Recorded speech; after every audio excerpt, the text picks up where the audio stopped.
Okay, so it's a little louder today because there are multiple generators powering the condominiums in my neighborhood. I hope it sounds okay. I'm going to try and limit the noise as much as possible. I am going to continue giving lectures. I probably will not have power trouble unless the internet provider has trouble. Yesterday I was delivering class in the evening and both power and the internet were not working. So I'm going to deliver classes as usual. We're going to have a test tomorrow. If people have issues, I mean, the one benefit of having a small class is there's not too many people to negotiate with. If you have issues, I will send the test tomorrow and you'll have till Sunday. You're just going to have to let me know. But really, in fact, this is only a 3-week course, so we really have no room for delays. I don't know if the university will extend this. It depends how the power recovery goes. I don't know if the university is going to extend the semester. So let's operate with the regular schedule and get through this, okay? I recommend that you print your notes so that you don't have to get online, and that you attend at minimum all the lectures with your cell phone. It's only a couple of us. I don't know if people are going to come on, but I'm going to deliver the class. They'll have to let me know. I haven't heard from anyone about problems, but I imagine they're having problems. Maybe they can't even connect to let me know about their problems. So I'm going to proceed. I think it's just me and Daviana right now.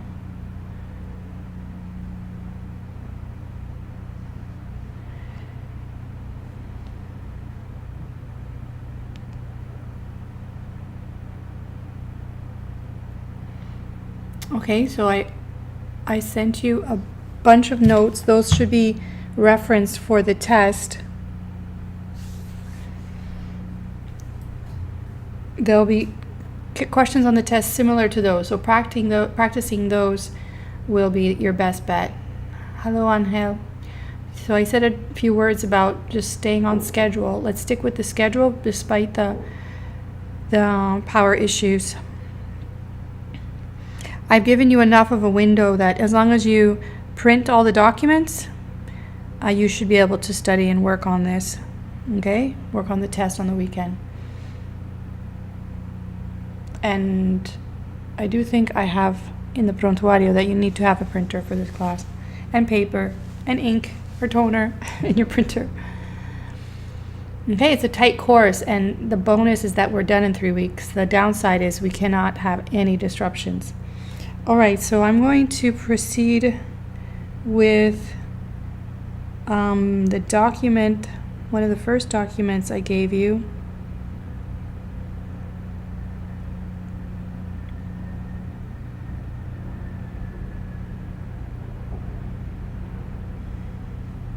I did not put them in the box. Hold on.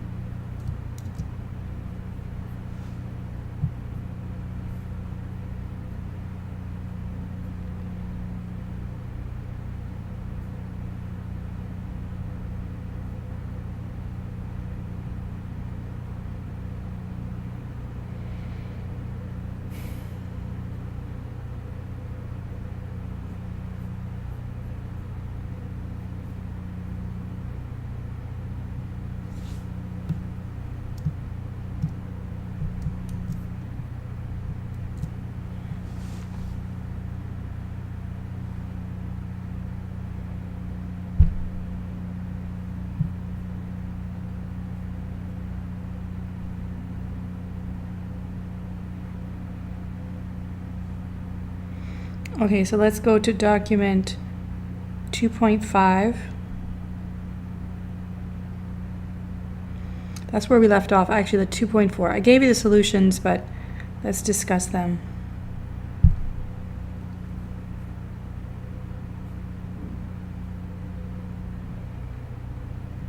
Okay, so if anyone has particular connectivity issues, write me an email, let me know, or text me, okay? And maybe we should start a chat between us. If you can either add me to your chat or send me your phone numbers, or we can communicate between us. Or I can just stay in communication with one student and that student can relay the information to the group. What do you think?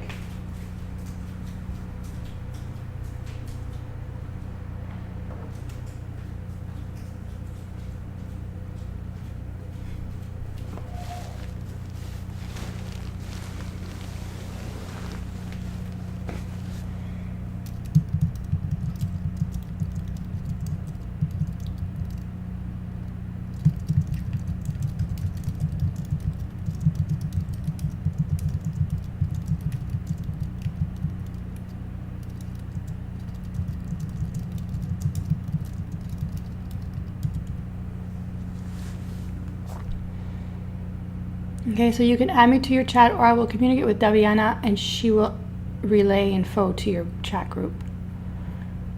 Which one do you prefer?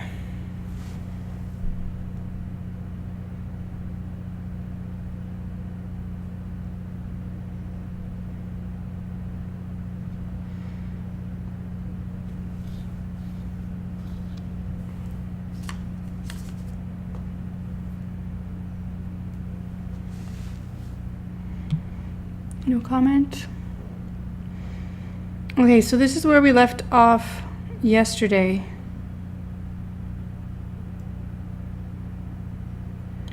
I think I did the lower one. Yeah, I was doing the second one.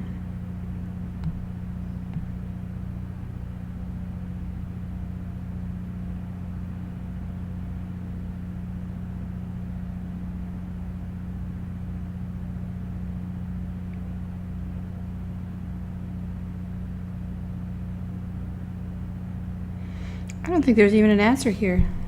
How did that happen? So let's, this is the one we did last class. Let me verify, I'm a little bit confused. What did we do?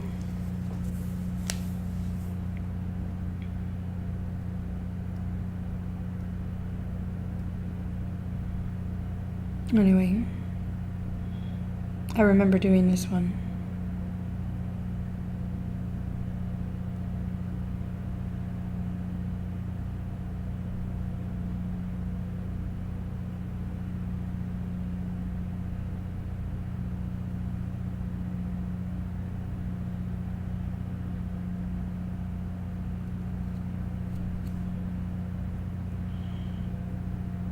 So to set up this problem, I think we left off with the problem set up. It was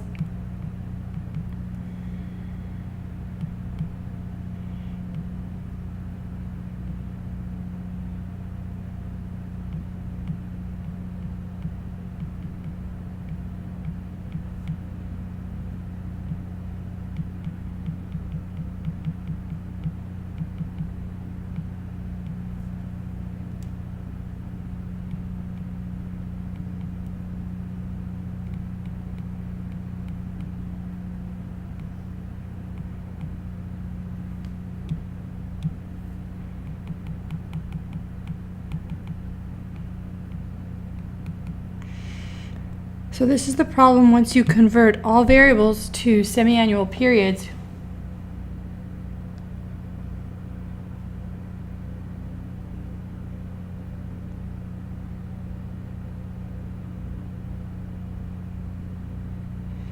Okay, so just I'll communicate with Daviana and she'll share any info with you.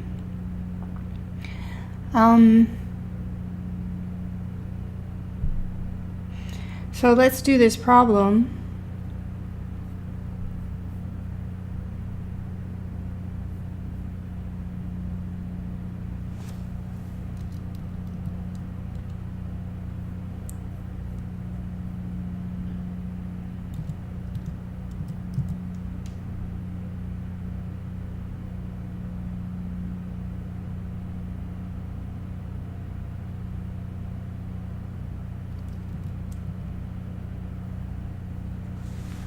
I sent both documents. This one I'm looking at is now 2.5.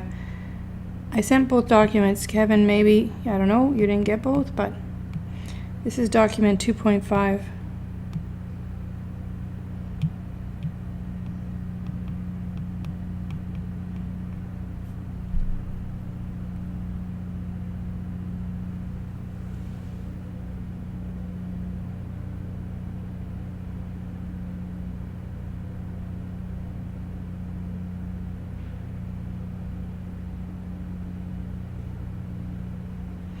I have given you several documents already. I've given you 14 documents, and more than half of them are with problems and their solutions. So when I give you a test, I told you that I will mark 1 or 2 of the problems, but you have to solve them completely. I will not grade all of the problems, all right? That's just the way it is. I have limited time, and I will have to grade it. So I'm only going to pick 1 or 2, the same 1 or 2 questions for all the students. It's just to show me that it's to give you a chance to attempt problems, to lay them out, but provide some feedback, okay? Well, you have a number of exercises to try and solve and see if you got the right answer. You shouldn't just be reading the solutions to those problem sets. You should be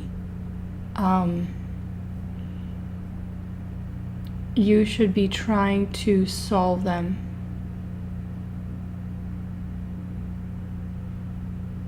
I'm just looking at what I gave you.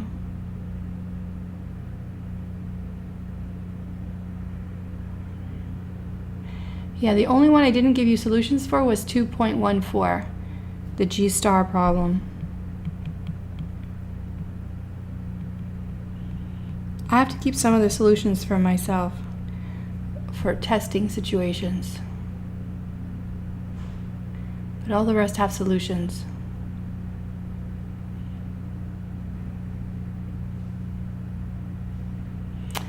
I will send you instructions on what to do, okay, for the test tomorrow.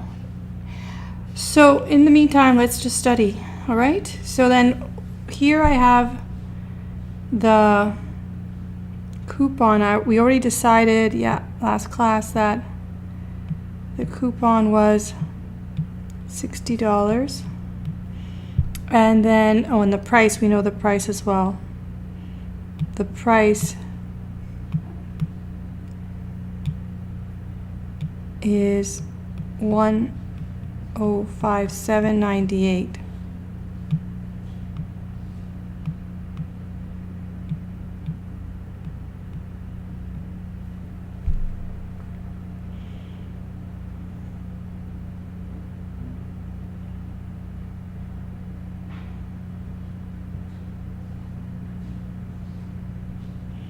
And so putting this into your calculator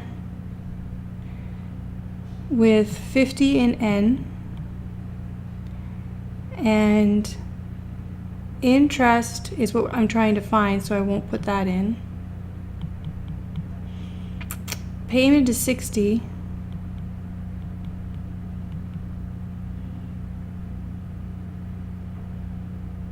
Oh, PV first. PV.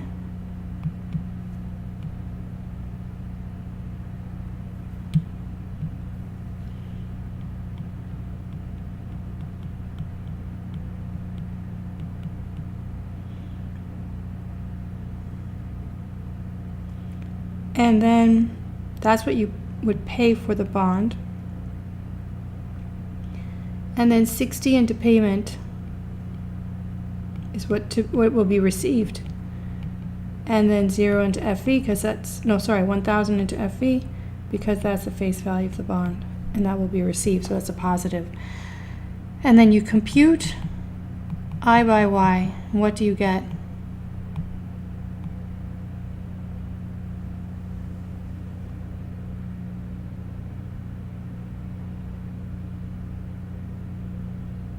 If you don't solve a problem, you get 0, so yeah, you have to write something.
Well,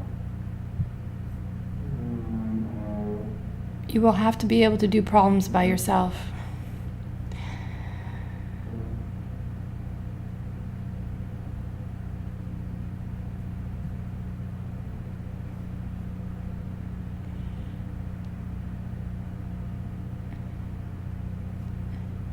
That's the interest rate, Danielle? You're trying to get the interest rate. Obed, this is your decision to be in a 3-week intensive course, in a very challenging course. So you have to look at that decision, okay? I cannot change the structure. This is what it is. It's 3 weeks, and the advantages is that it's over in 3 weeks, but you have to meet with me every day and be prepared to demonstrate knowledge of the material. Okay, it's just the way the summer course is. And that's not for everybody, but I hope it's for you.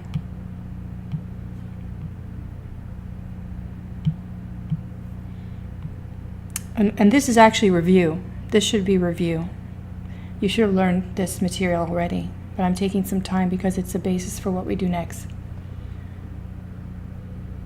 All right, what did I do wrong here? So no, you want the interest rate. You need the interest rate. Different answers.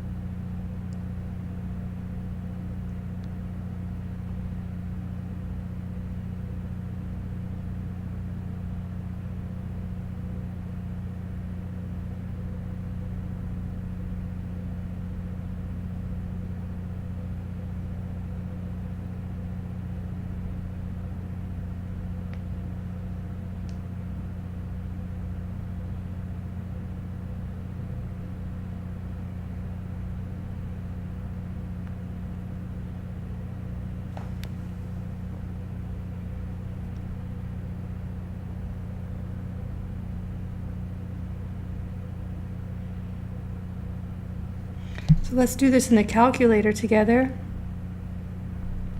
So I enter 50 into N, I leave interest blank, and I put 105798 negative into the PV, and then 60 into payment, and 1,000 into face value. Hopefully this works. Compute, and that's what I get. Anyone get that? If you get an error, it's probably because you didn't make one of the present value or the payment and future value negative. One of those has to be negative. I mean, either PV is negative or PMT and FV are negative. Yes.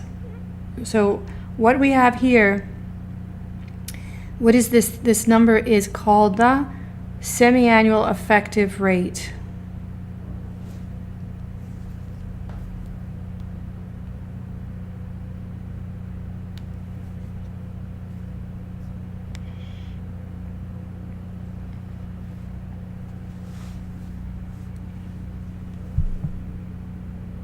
Right, see, there's always an explanation, usually, unless your calculator is damaged, and that's very rare, but it can happen. Like I mentioned before, in 20 years, I think I've seen 2 damaged calculators. All right, so then I write my answer.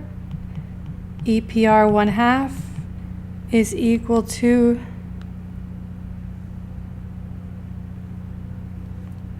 5.992014, blah, blah, blah, blah. So store that value.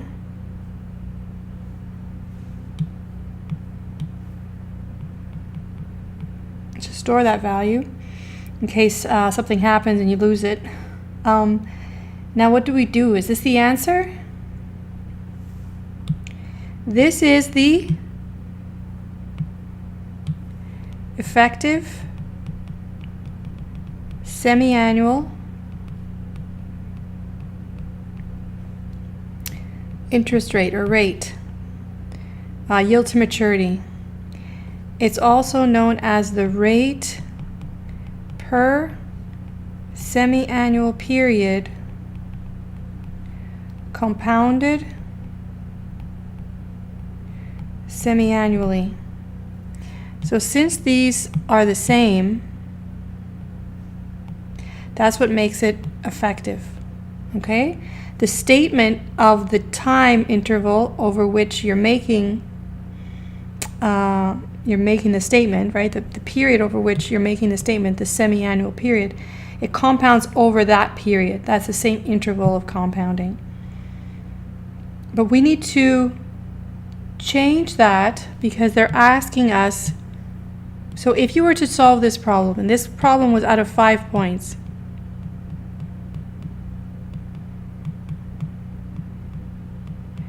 right now you have 4.5 points. So for what you've done here, this is 4.5 out of 5 points. To get the extra half point, you need to make this conversion.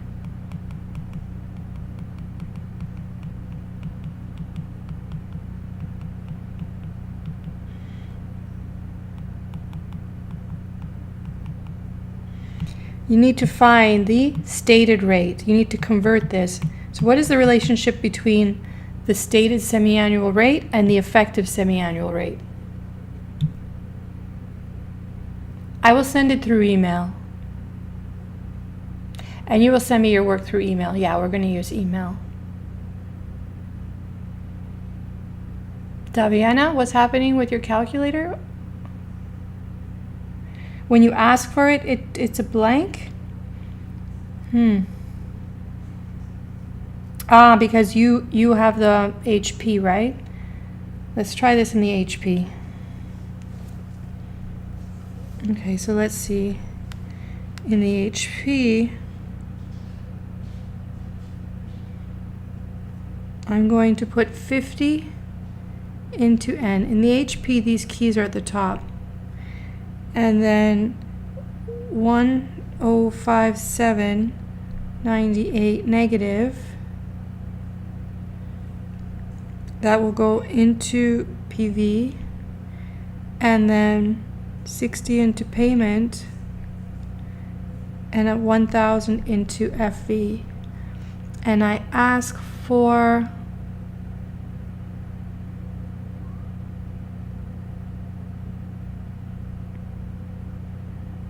the interest. Now how do I do it on this calculator? Do I just click it? Oh, it shows me. That's weird. Let me see. The numbers are already entered.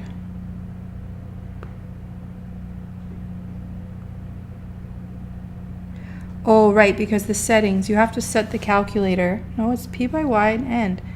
I don't know what that is. So the numbers are actually here in the blue at the top. The 50, the payment, the PV, and the FV. Why is it 169.06? I do not know. What happens if I hit that? Oh, okay. So then I press it, and that's the right answer. You have to press it. No, it should always be in end mode. Calculator needs to be in end mode. Good, Angel. Did you see what I did, Daviana? It's a little bit different.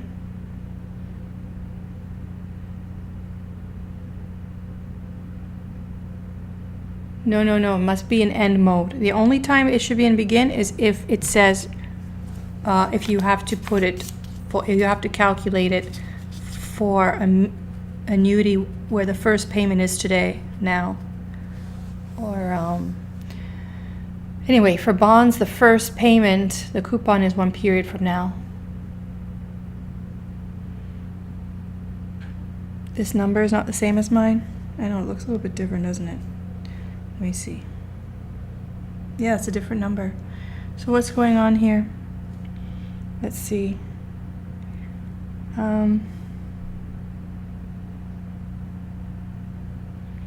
So who got this number? Oh, this is not supposed to be begin mode. I have to turn that off. So now you're telling me second, begin, second set. That was from last class. All right, now we're gonna get this right.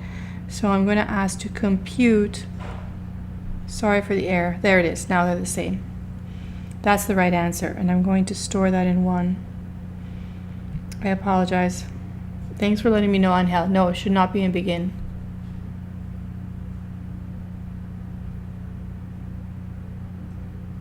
No, that was an error on my part. So we have the answer in the HP and the TI.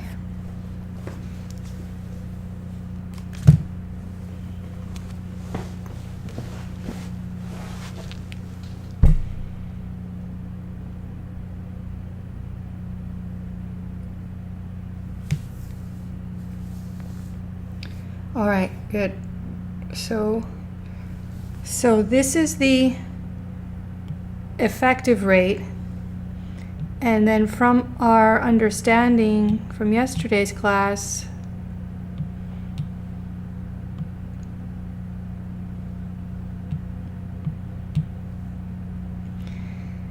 the effective semi-annual rate is the stated semi-annual rate divided by 2, right? Because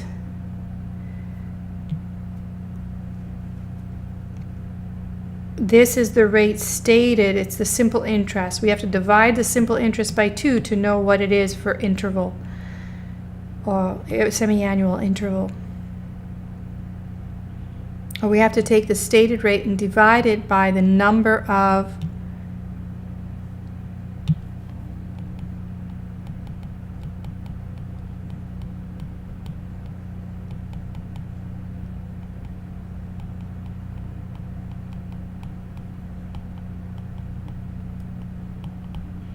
this is in general what you have to do. You have to take the stated rate and divide by the number of compounding periods in a year. So that's 2, and then you'll get that. So if that's the case, and what I want is the stated rate, then I have to multiply my answer to get it. Do the opposite, in other words.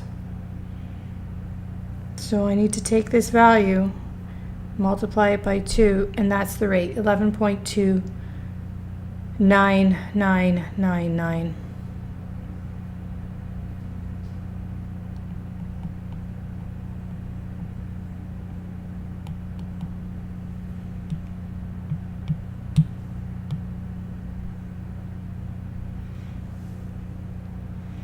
Okay, are we all on the same page?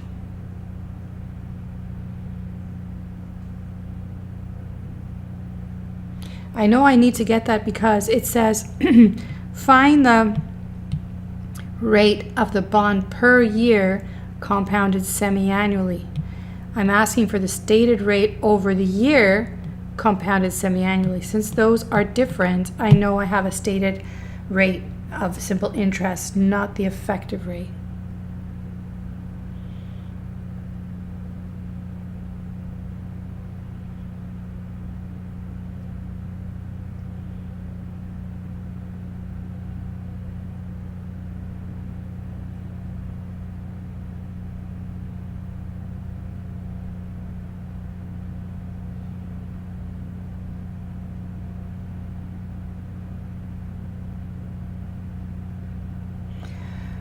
Okay, so that's that answer.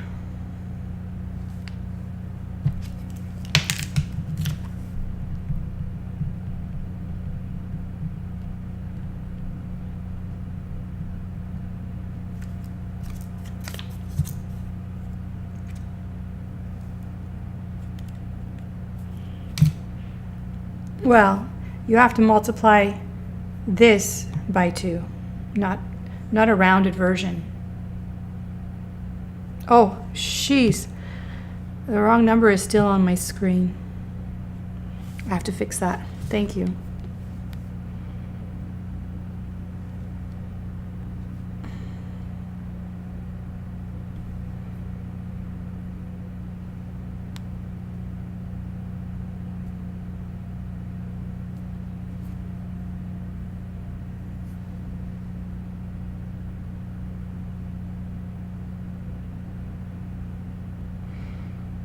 I just don't like the noise of the generators. I find it very distracting. I make a lot of mistakes for some reason. You know what I'm going to do is put my headphones in, silencers. That might help me.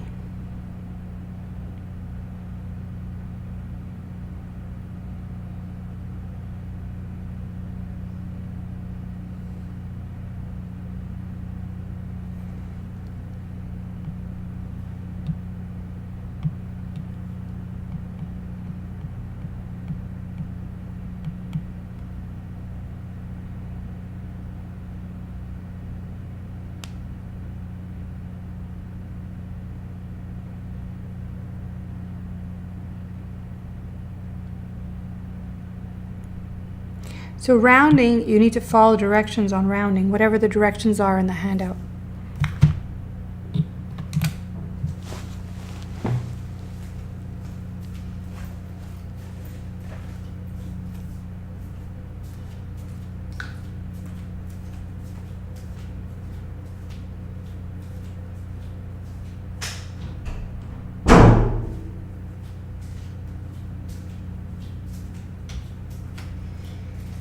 All right, I put in my headphones, my AirPods with the silencing feature.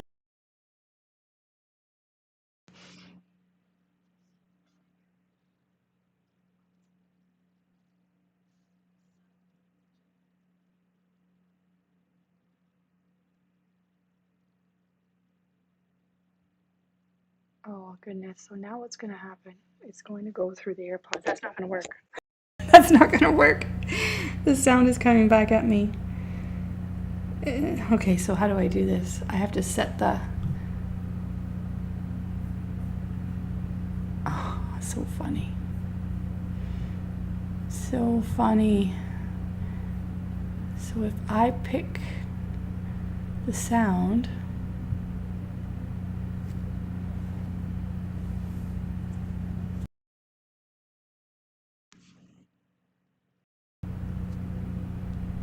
Can you still hear me?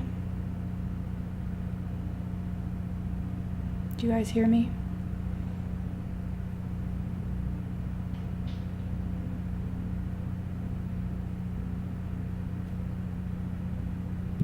I know this. I have to work on this. That's not going to work. It's not going to work because then the microphone is taken over by the AirPods. Oh my gosh, so funny. Expect the unexpected.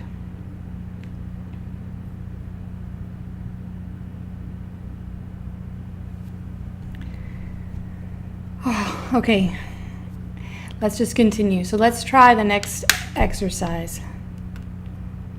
So I've given you an example of what to do with the bonds. Let's see. Oops. So you should be able to do this one.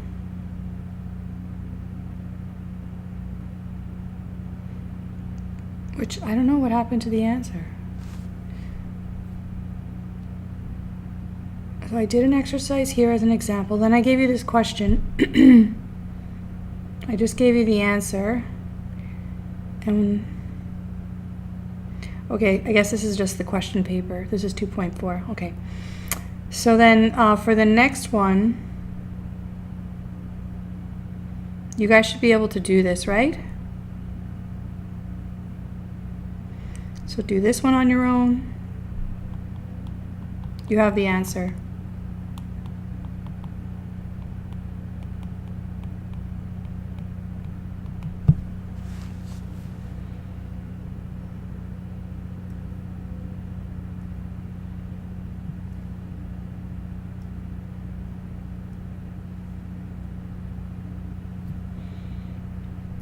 And then I want to go to mortgages. Let's talk about mortgages. Okay, I'll let you read the notes on your own. I'm going to take the question with me.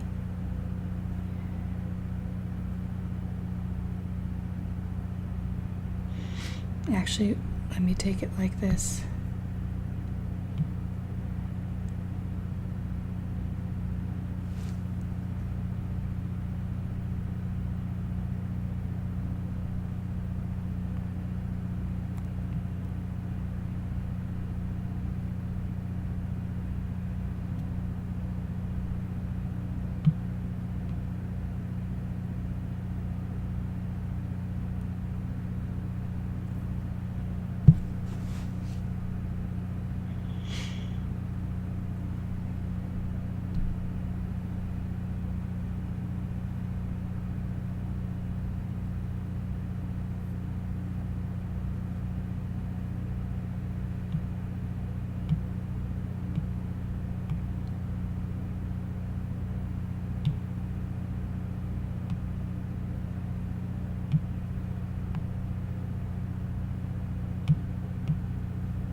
Okay.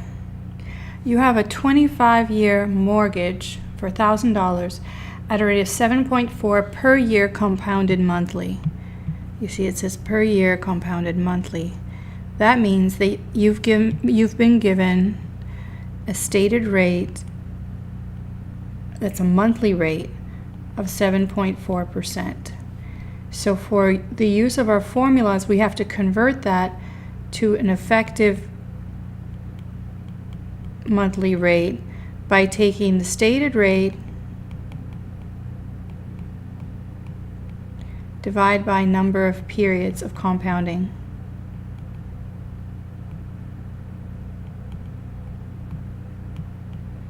Okay, that's basic rule. So you got to take 7.4 and divide by 12 to get the rate.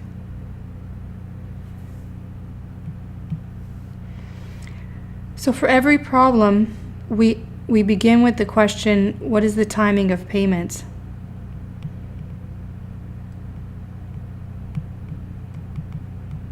The payments are monthly, so you need to convert all variables to monthly periods.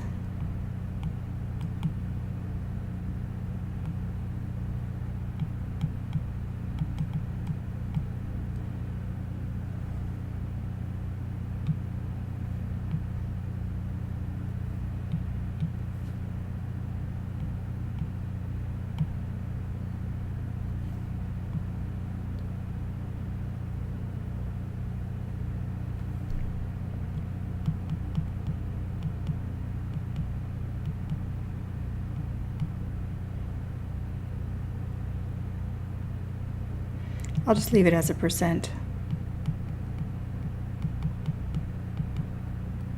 That looks so messy. Let me try it again.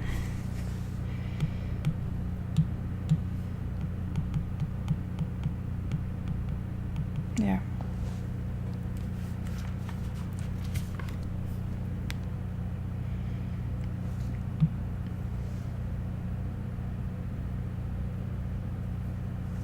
So the monthly rate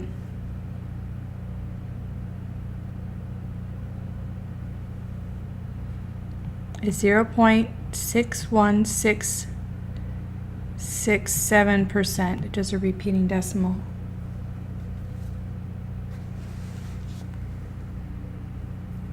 So if you're ever looking at purchasing a home or a property, take that rate and divide by 12. That's to understand what it is monthly. And then store it, because you need to retain all those decimals. The bank uses all the decimals it can, so should you.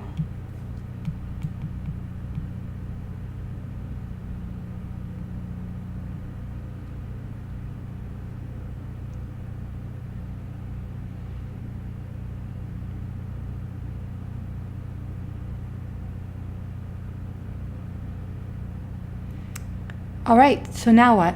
What is the monthly payment? What do we do? This is just a loan. This is the principal amount, and we pay back.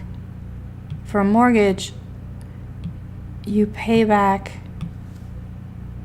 like an annuity.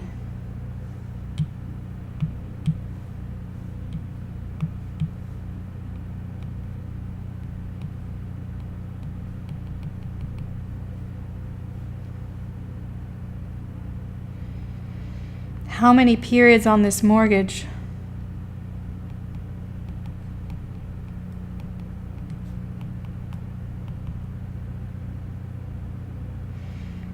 We have to convert all periods to months, so it's going to be 25 years times 12 months per year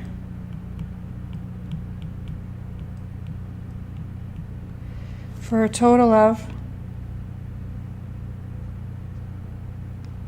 300.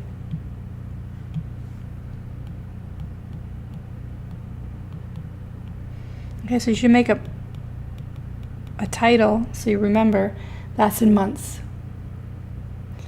What else do we need? So we have the rate per month, we have the number of months, And are we ready?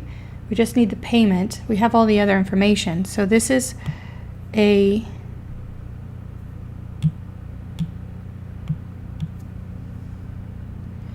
$100,000 mortgage for a payment that we have to determine. I can call it C1, right? Because this is going to be my annuity formula that I put here. And here, I don't want to put that repeating decimal. I can just put EPR 1 over 12, or I can just put I.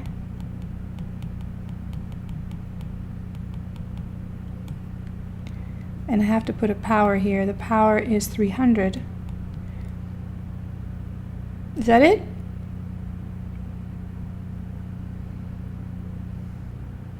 So that's it for the test. That's all you have to put, because you've put this, or for a test situation, you've already put this symbol in here. So this is done.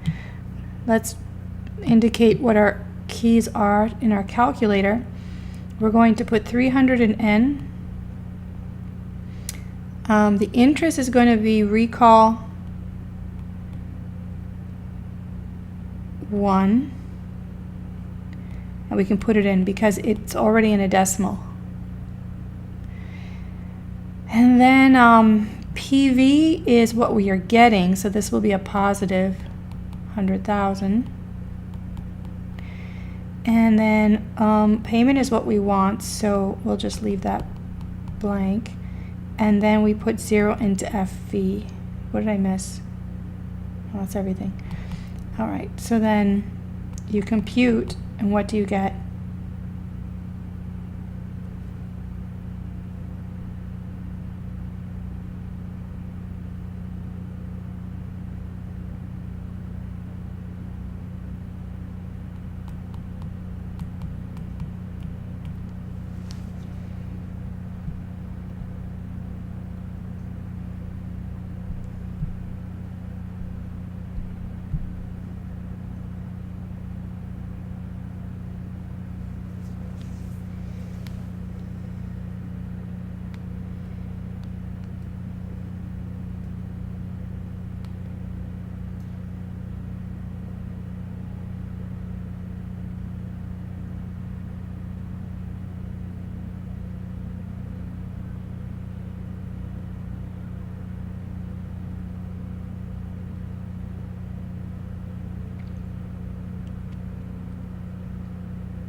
Very good.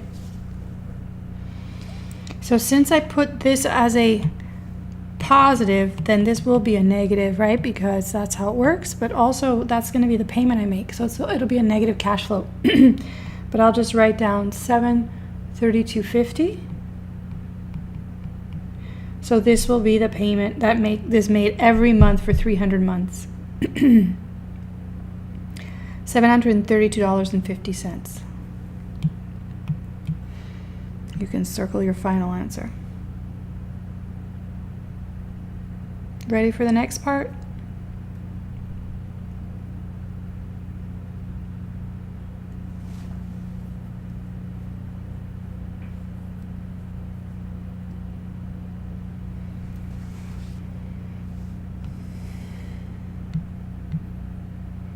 Question 2. Oh, I have an MBA in the title. I use this for an MBA class. I have to clean that up.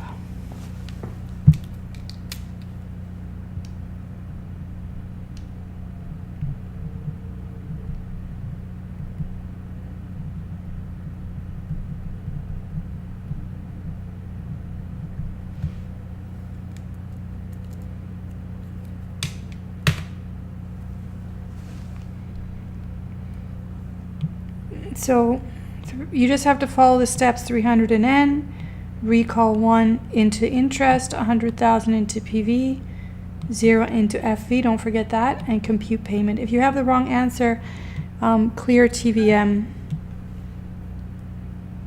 Do second, clear TVM. And just so you can start with a fresh or blank slate. What's the question? What have you entered? It just should be like this.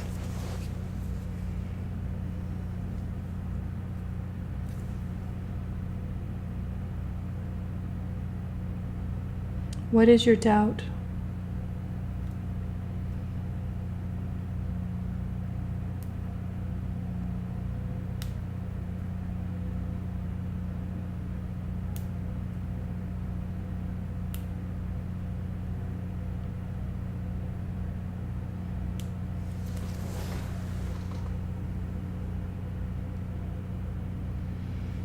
Well, did you store this value here?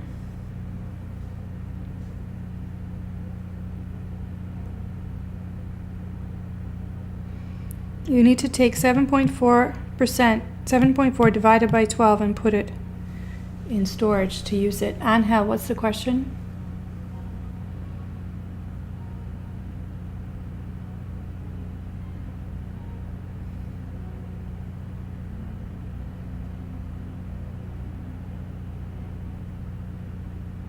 No, the question was to find the payment.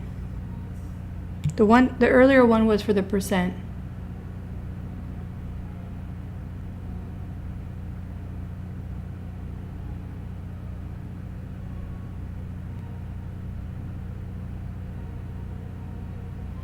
No, this was to get the mortgage, payment.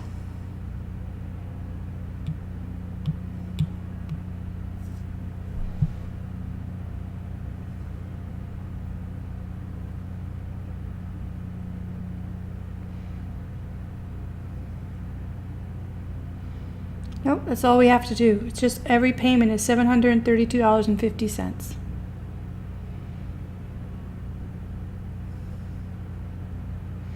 So to recap, they gave us the rate as a stated rate, which we had to divide by 12 to begin. Now we have the effective monthly rate.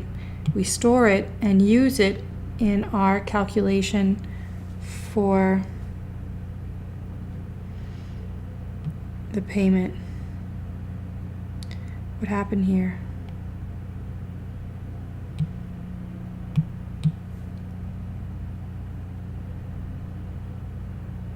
Oh, when I moved over, I lost some things. Let me clean that up.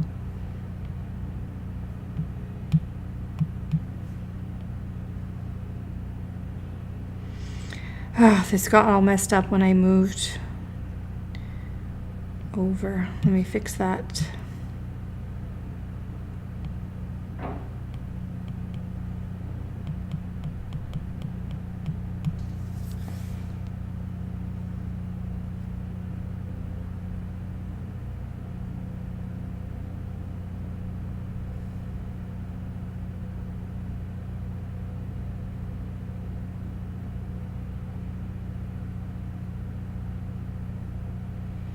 Nice, so you can review this, you can watch the video later, take a screenshot and try it later.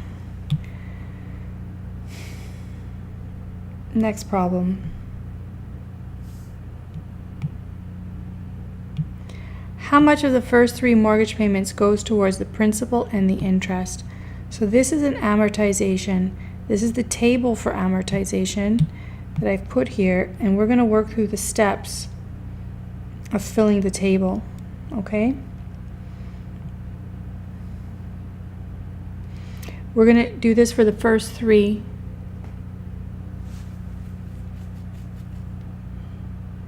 So in the test situation, remember, this is how you do it. These are the headings, and here are all the calculations you need to make. You begin with the outstanding balance of $100,000.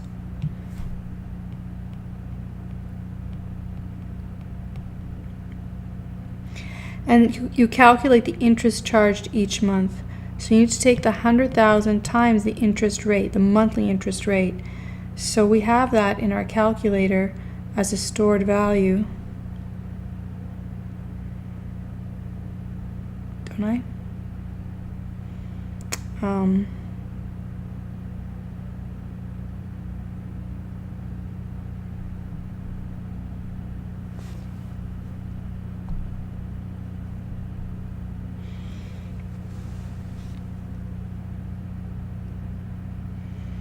didn't do this with you, so that's the stored value. I put it in here with 300 and 100,000 borrowed with 0 FV and compute PMT, 732.50. So that amount is the percentage amount. I need to divide that by 100, so that's a decimal, and multiply it by 100,000 to see this is the amount of interest charged in the first month. $616.67. I'll round it to cents.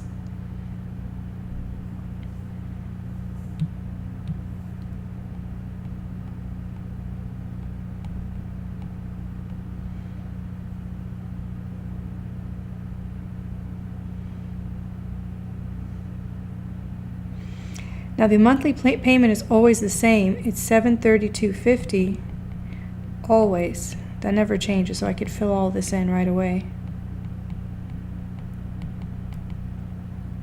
But the other columns will change.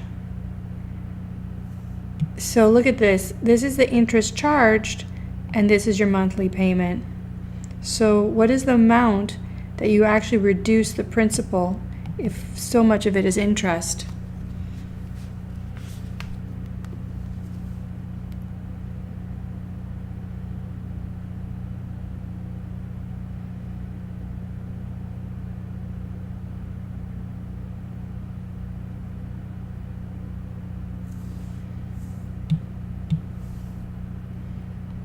So it's very important not just to have the answer, to solve the problems and use the answer key to verify your answers. So this is the principal reduction. So that's all that you've reduced $100,000 balance. So then if you add that to 100,000 or subtract that from 100,000, you still owe $99,884.17.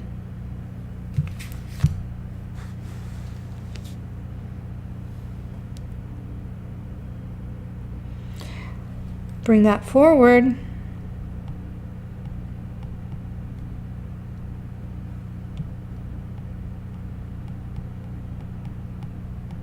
Notice I'm always rounding to 2 decimals in this table. Now what is the interest on that? Multiply again by your stored value divided by 100. So let's store that stored value as the. So this was our first interest payment. Now this is my stored value. I'm going to divide it by 100 and put it back in as store 1. And I'm going to, so the first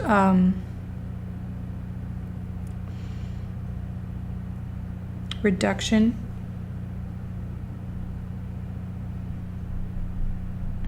we already got that. Now the second one will be on the amount $99,884.17. Now you could put all this in Excel to get it quite easy. The thing is you have to make sure it's rounding to 2 decimal places, like you are in the table, in the manually written table.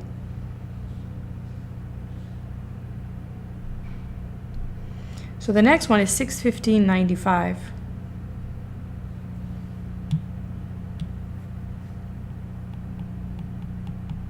So check that. So it's going down, right? Because the balance is going down, however slightly, the interest charge will go down.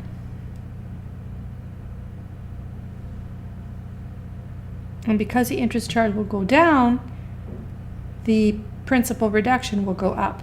So this will be a column that is slowly decreasing, and this will be a column that is slowly increasing. Otherwise, and then also this will be a decreasing one, and this one will be a decreasing one, but this one will always stay the same. The payment is the same.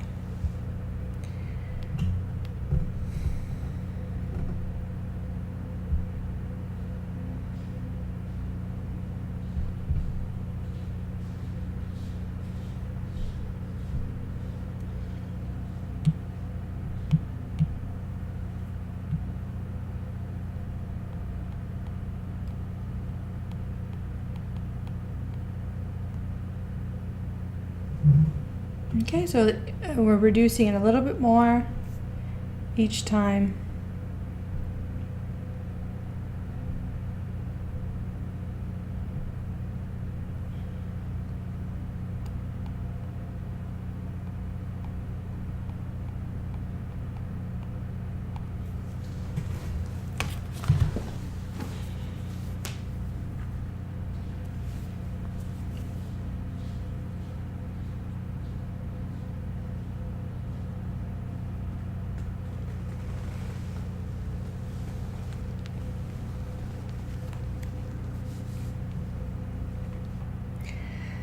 Then bring that forward.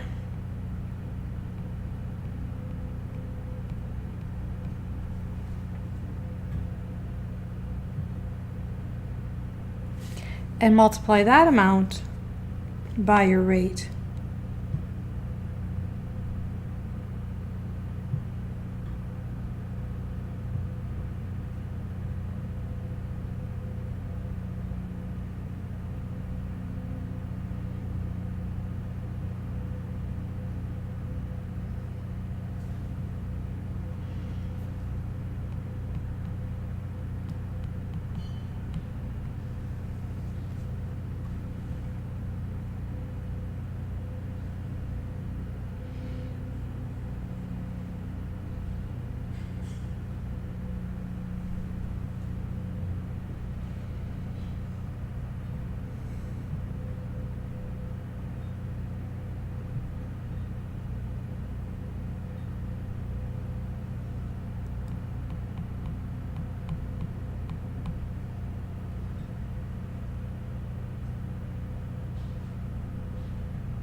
Well, it's just I mean, you get the point after 3 years.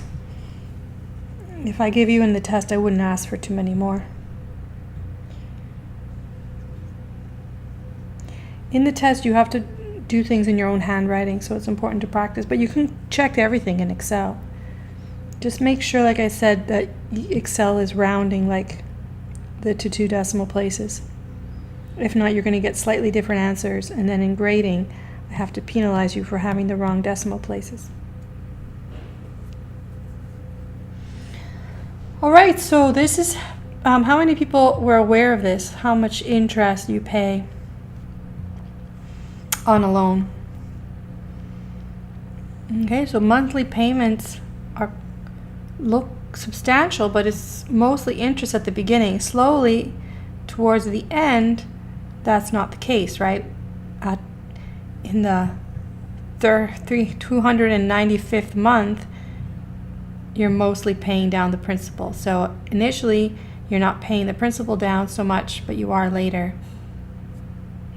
So as an incentive, so for people to actually borrow money for real estate, the government through the IRS allows for homeowners to claim interest payments as tax deduction.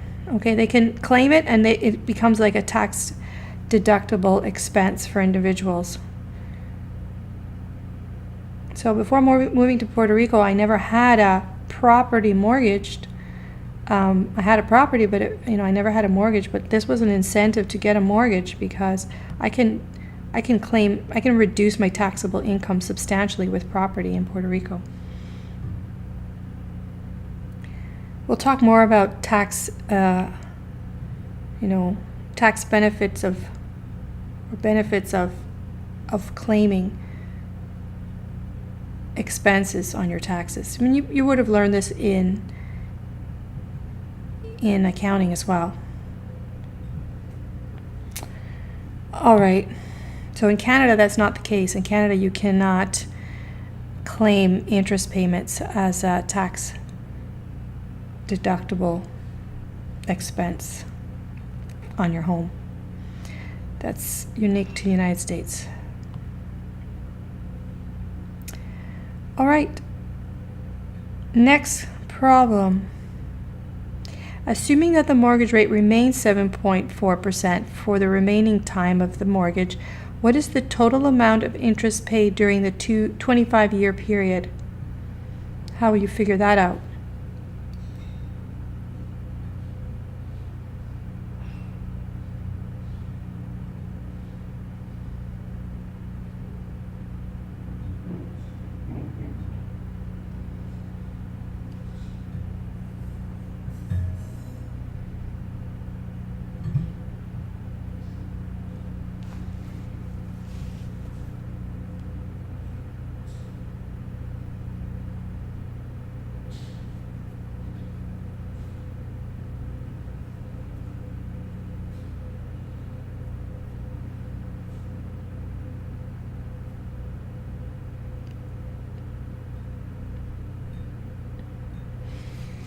So in fact, after 300 payments of $732.50 minus off the $100,000 loan,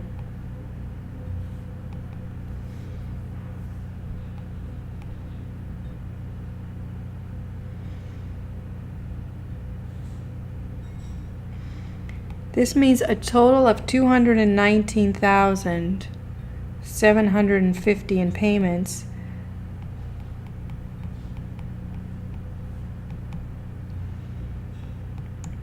So really, your interest payments are worth more than the value of the property that you purchased.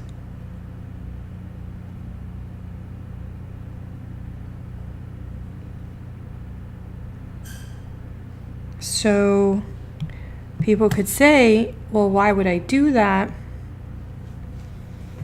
Why would I do that? Well, why would I choose to purchase a home when I have to pay double? I have to pay that amount and more just in interest. Well, there are advantages to owning a home. I explained the tax deductibility of the interest charged.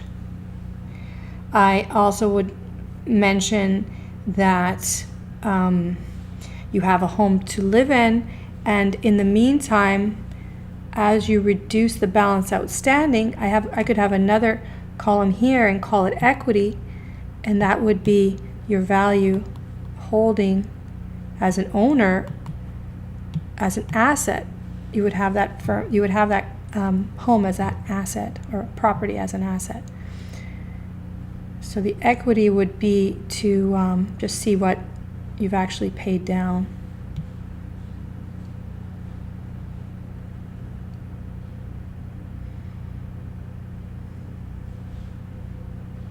I guess it would be trying to think of how to make it up.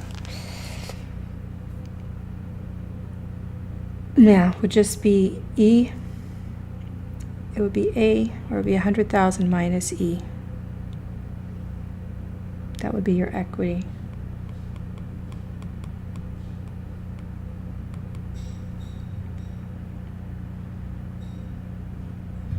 And so that would be an asset for you. That's your your property. And then the other thing Angel mentions is also property values can go up. So you're holding something at a discount if the value goes up. Now also the property values can go down. That's the other side of it. But if you're buying, and I'll defer to my case. I bought my property in Puerto Rico 5 years ago, and it was I purchased for almost half the original price, and it was a brand new property. Nobody lived in it before. And now values are up. Why? Because interest rates are very low, and people, with the lockdown, people need a place to be, and people are buying properties. I think houses are more popular than apartments, but still property values in large spaces, larger apartments, have gone up. So my apartment now has regained the value of its original price. Now, I don't want to sell it right now, but if I did, I could walk away with maybe $150,000. So anyway, these are things to consider, and why people would buy rather than rent. Renting, you pay somebody else and you don't acquire that equity. You don't get to reduce your taxable income, and this is substantial. This can really add up at the beginning, in fact, because this is where the interest payments are highest, at the beginning of your mortgage. I was actually thinking that in Puerto Rico it might even be worth it to just every 5 years buy a new property to maintain the value. But when markets are up, when the values are increasing or appreciating, that's not necessarily the case, because then you got to go into a more expensive property. So it all depends on the state of affairs when you're going to buy or sell. But it is always good to have a property. You can never lose with a property, with an asset. Don't quote me and don't make me liable, but that's my opinion.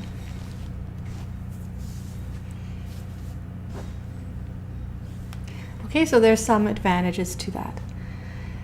All right, so let's see, the last one. What if after 200 payments, you want to consider refinancing? You want to find out if you can get a lower interest rate, or you want to see if you can extend the term of the loan for a higher interest rate. You want to see what you can do. So you need to know what is the balance on the 200th payment, what remains in the loan. So how would you do that?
Okay, so yeah, so Angel is saying,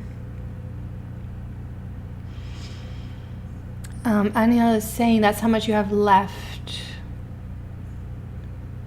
Well, what I want to know is, what is the balance?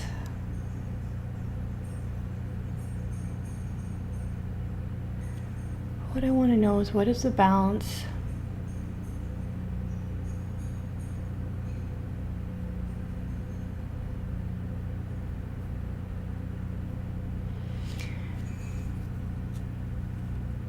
So if I go back to my timeline here,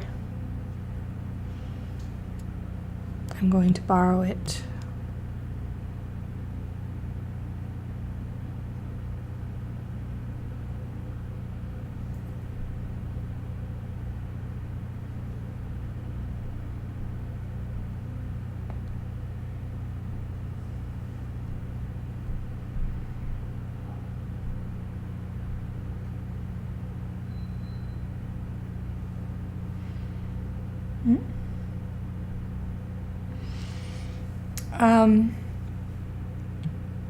What I want to know is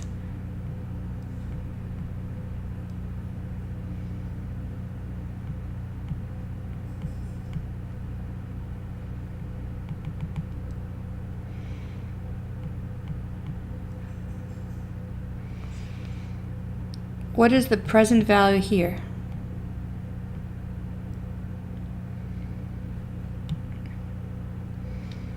If I know what remains, that's the remaining balance, right? Just like the balance here at PV0 told me what was the balance at 0. The balance at 0 was 100,000. So the question is, what is the balance here? How will I figure that out? Either I could figure out the net present value of these payments against this mortgage loan, or I can look forward. Forward are a series of payments. Remember, there's still $732.50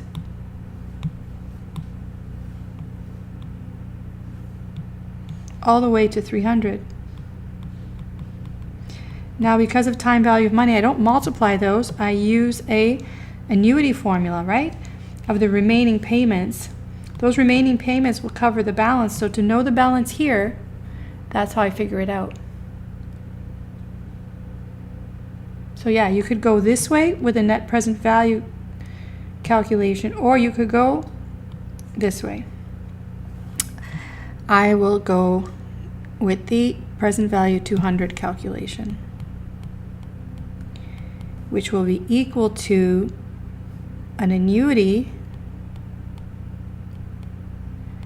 of 100 payments.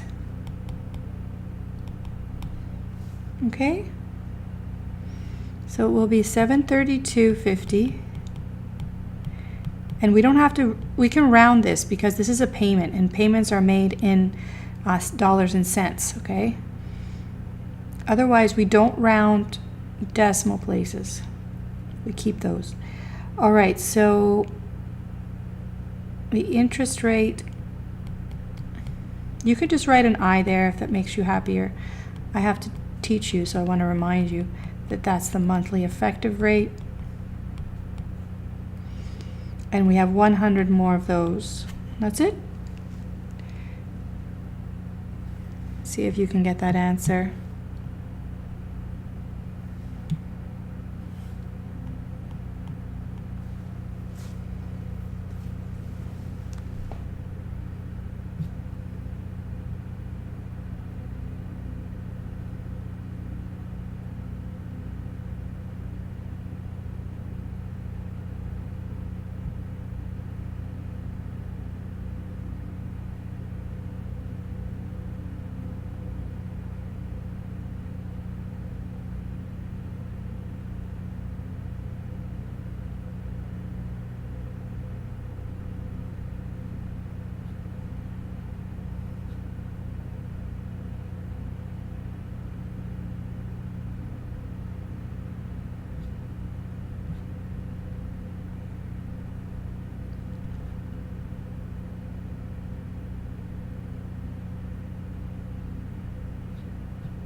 That's too big. You should be able to do it both ways. Let me see about doing that 732.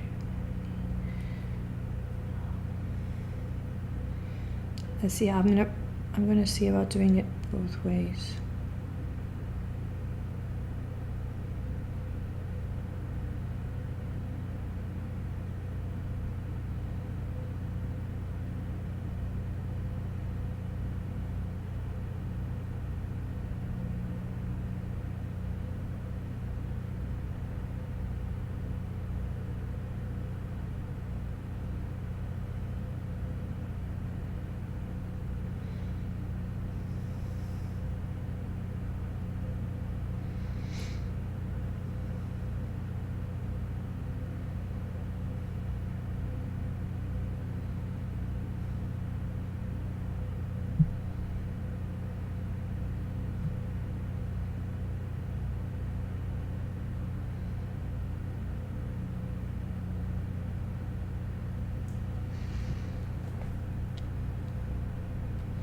Okay, at the risk of confusing everybody, I'm just going to give this answer first, and then I'll show you what I mean about doing it the other way.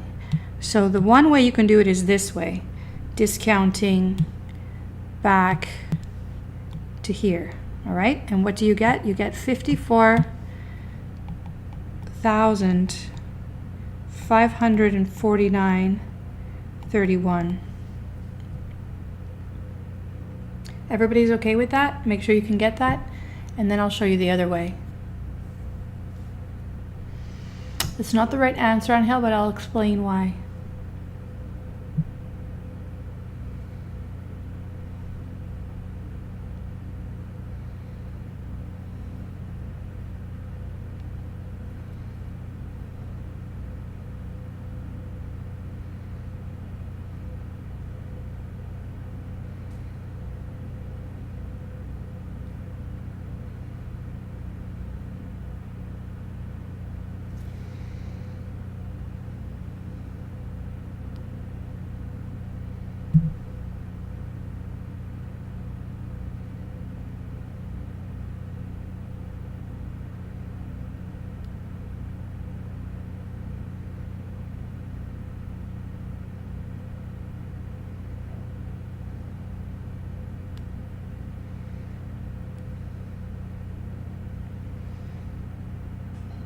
Okay, now if you wanted to do it the other way that I mentioned, what you would have to do is take the payments forward and the outstanding balance forward, and then get the NPV.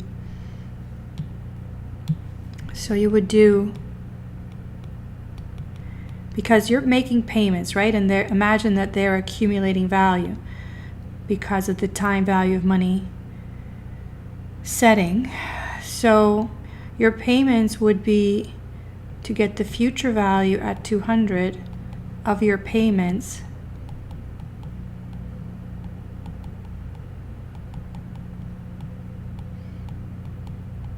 Remember, to get the future value, you get the present value of 200 payments, and then you accumulate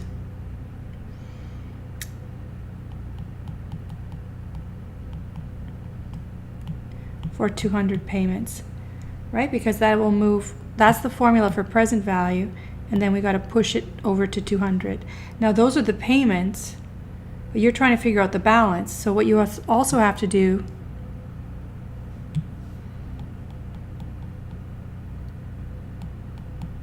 is figure out the future value of the balance.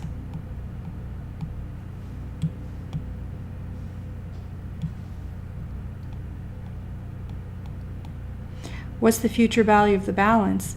That's $100,000 that's been accumulating.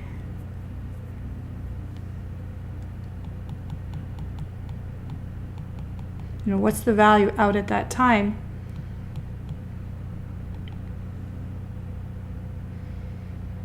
So you'd have to figure out these two, and then take this from the balance, and you will get the same answer.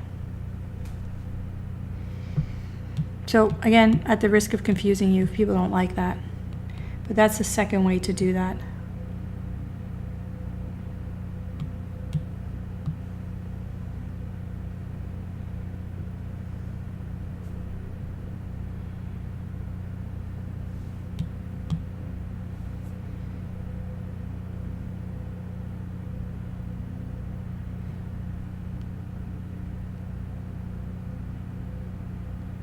Did I do something wrong? 86 cents. What did I put? Why did I put 31? Let's see.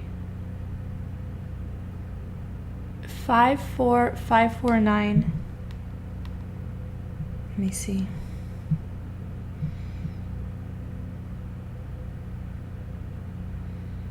I don't know why I get that answer. Let me try again.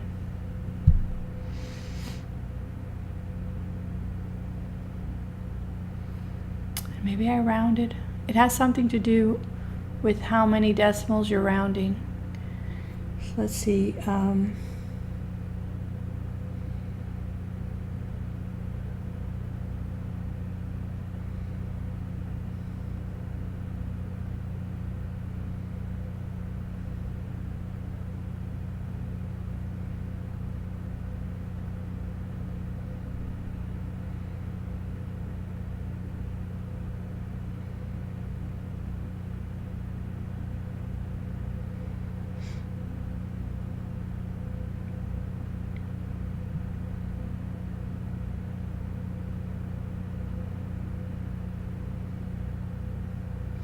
I have no idea why I had that other number, but I get 84.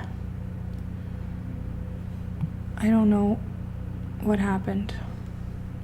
So that's my cents, which are very important to get correct.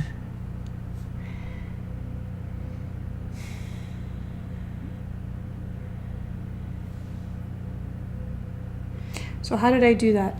That was 100 into n. Recall 1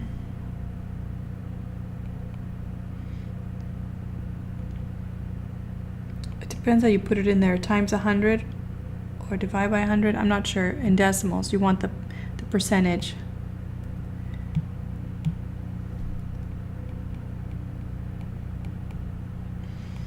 Into I by y, and then the present value is what you want, so you don't put anything.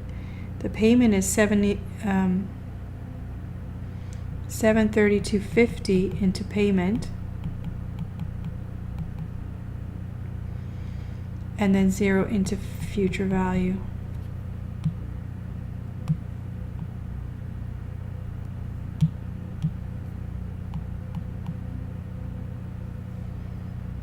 And that's how you get compute PV, and you get that answer.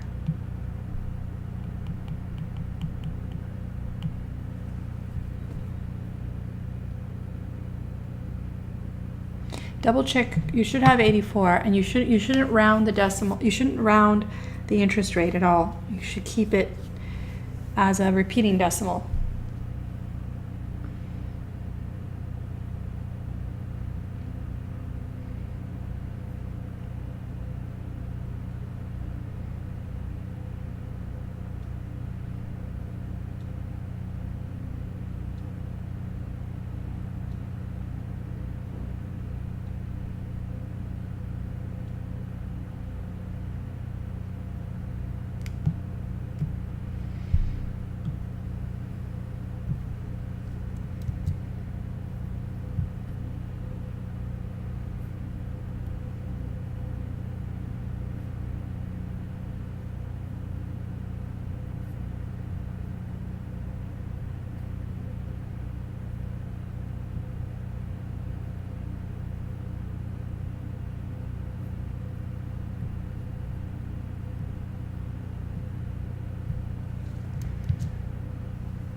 Okay, try again, Angel. You need to get the same. Don't round your rate.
Okay.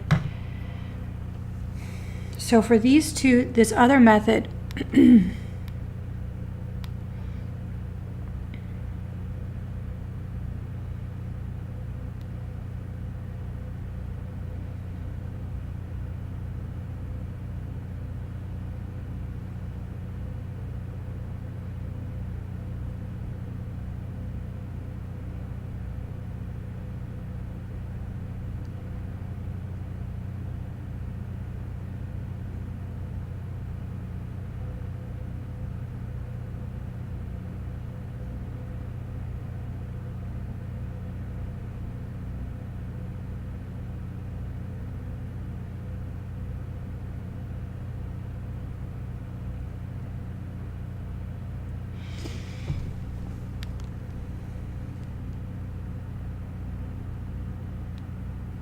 so to enter this one,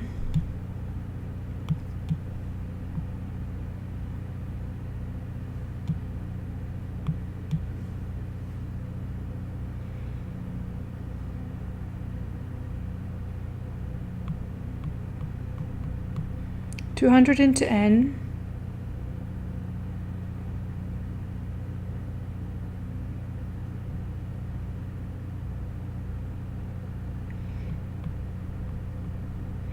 recall 1 into interest,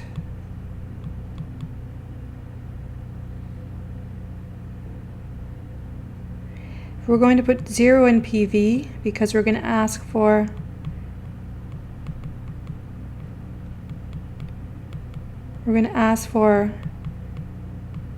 FE.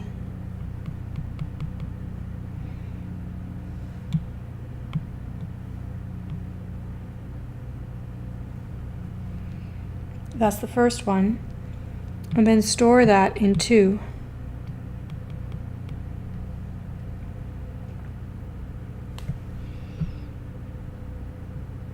What calculator are you using, Angel?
Yeah, the thing is, TIB3 plus, never heard of it.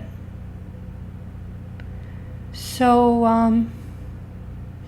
I don't know. I don't know how it stores decimal places. Maybe it stores less, or I'm trying to think if it stores. Anyway, it rounds earlier, and then the number ends up being smaller. Maybe I'll have you guys tell me which calculator you have used on the test at the top of the test.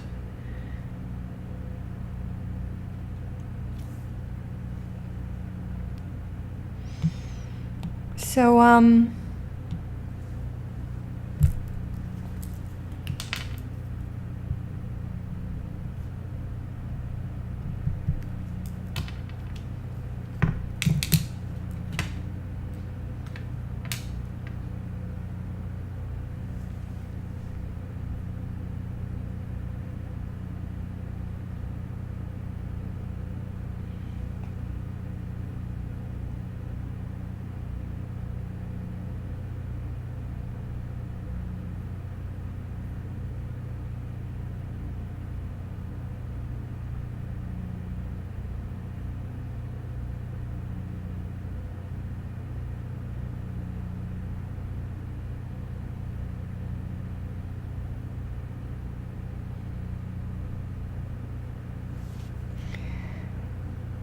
So what do we get? Then we have to subtract store 3 minus store 2, I guess. Store 3.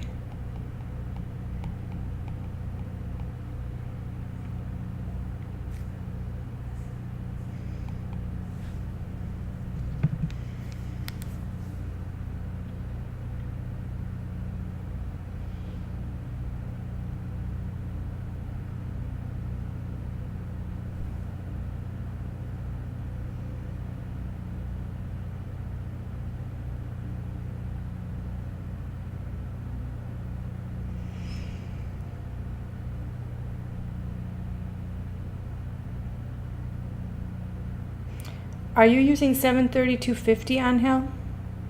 It has to be 732.50. Don't round that. I mean, round that. Don't use the decimals there. So for this one, I get 287, 418, 40. And then for the second part,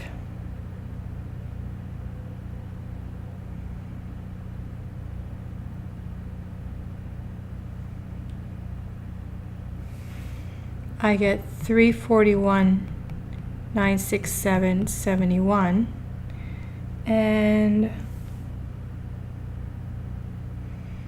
just make sure they're positive. Make it easier.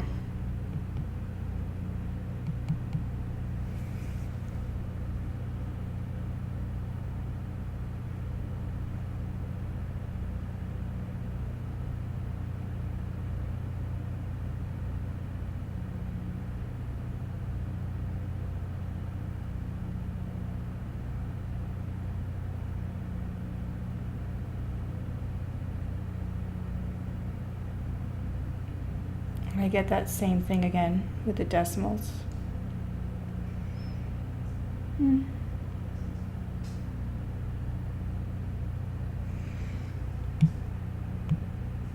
This is 732.50.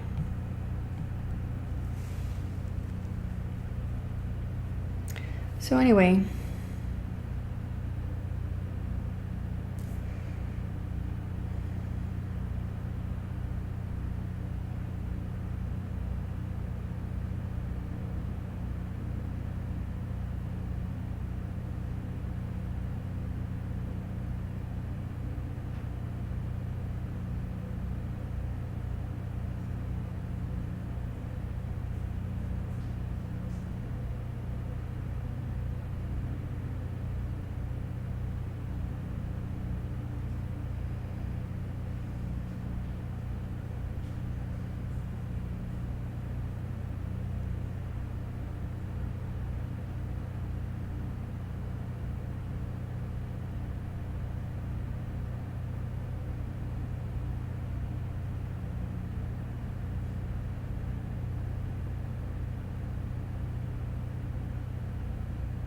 it's slightly off.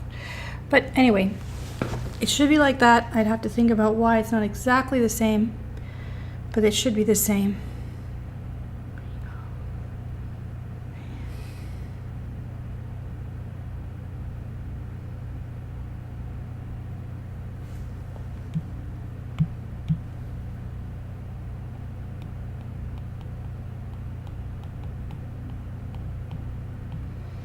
I'm off.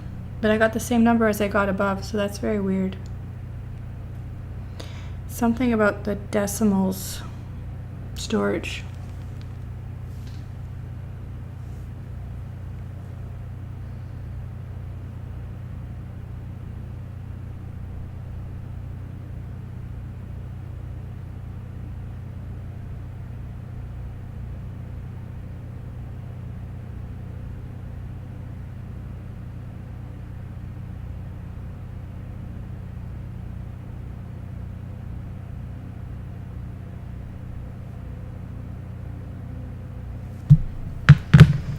Anyway, that's gonna get us close, but not exactly that answer. But it's so ironic I had that same answer before. Or maybe I was looking at this result.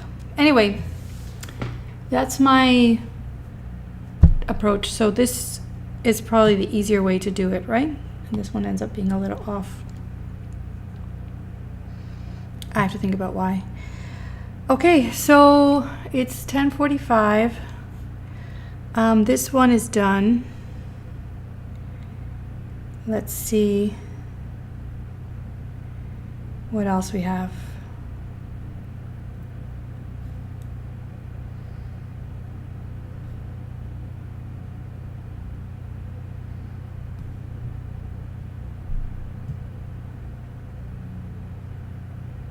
So these are review problems that I've provided solutions. What happened here? 2.6, okay, 2.6 are the review problems. The 2.7 are the solutions. 2.8 are more problems. 2.9 more problems. 10 more problems. 11 the solutions. Okay, so where should I go? Let's try review 2. It's a little more challenging. Let's try review 1.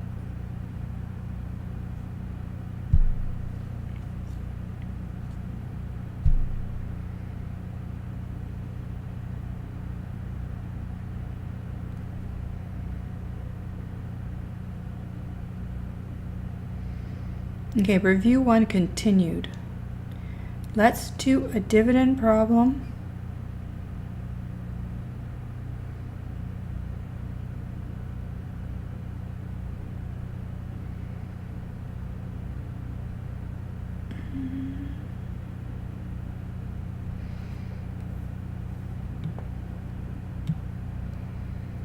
Okay, let's do this one on review 1.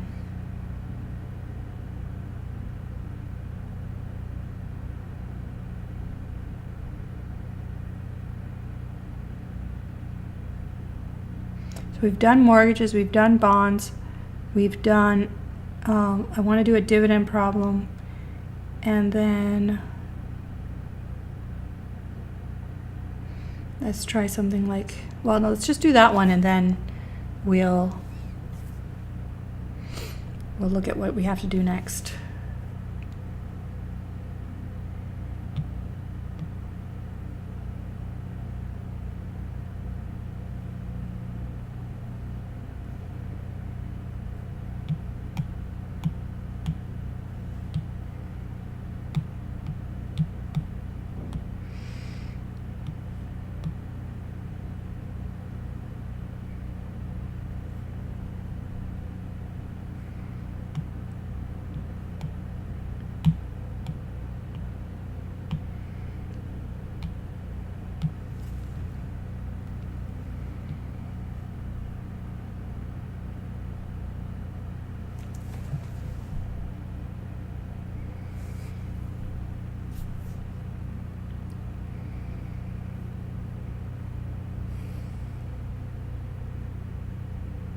So my advice is to go through all these exercises today.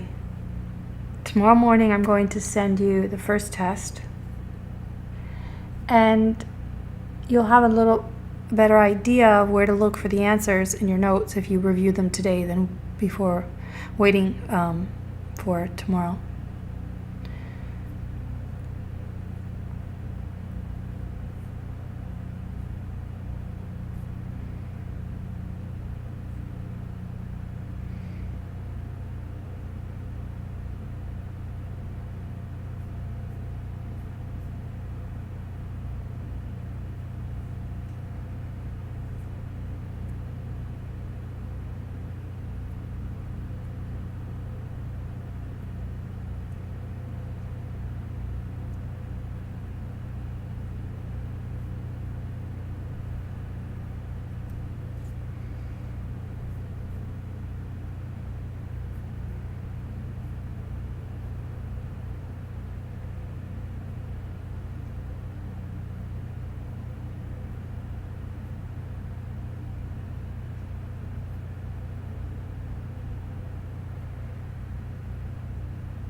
Okay, so you've read it. Suppose that this company pays a quarterly dividend and has just paid a dividend of $5. Investors will use a required 10% effective annual rate to value GW stock. GW will increase its dividend after 2 years to $6. If investors that buy stock today must wait until the next quarter to receive dividends, what is the current stock price? Now, this is usually the case. You can't buy a share in a company or shares in a company and then immediately be entitled to the dividend. There's a waiting period, okay? And that's described and explained in the text. You can read about that, but there's a waiting period. And so when I give you information on previous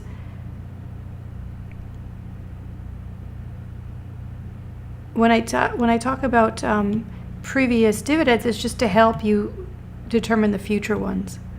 It's not meant to be used in your calculation of the present value of future cash flows.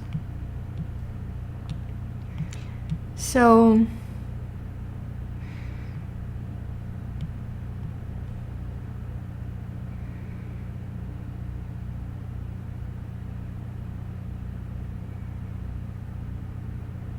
dividends are quarterly. So quarters are 3-month periods. So this is 0.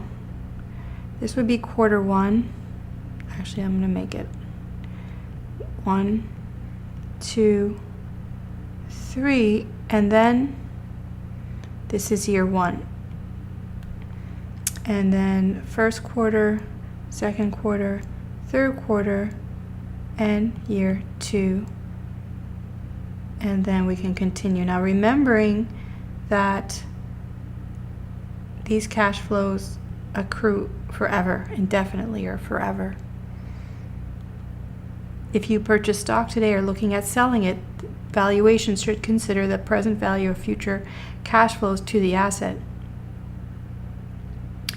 So for quarters, so the timing, actually I'm going to put it above. So the first question is answered. The timing of payments is quarterly. So that means I have to convert everything to quarters. Convert all variables to quarterly variables.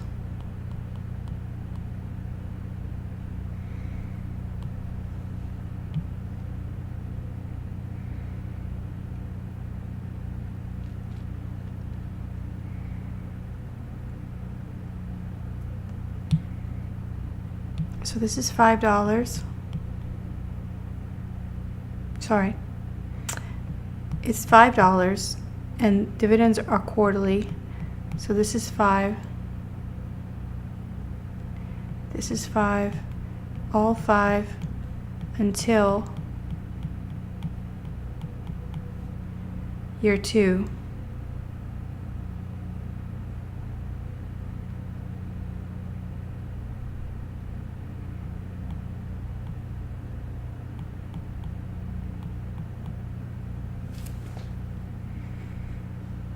So you do not include this one because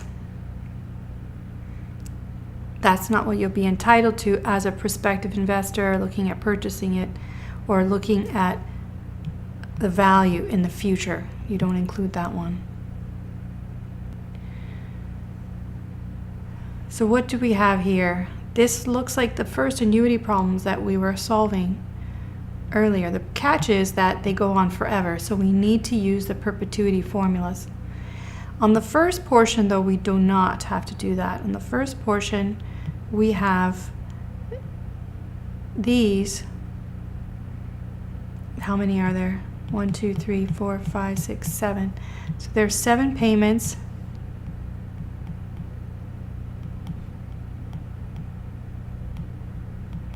We can get the value of that portion as part A. You can call it part A. as an annuity. Part B,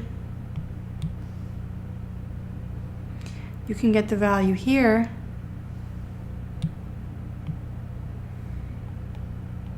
At year or quarter, let's call it 1, 2, 3, 4, 5, 6, 7th, right?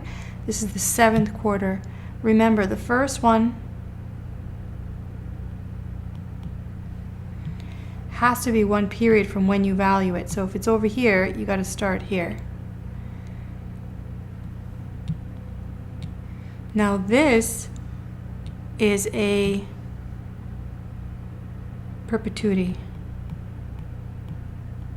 a regular perpetuity.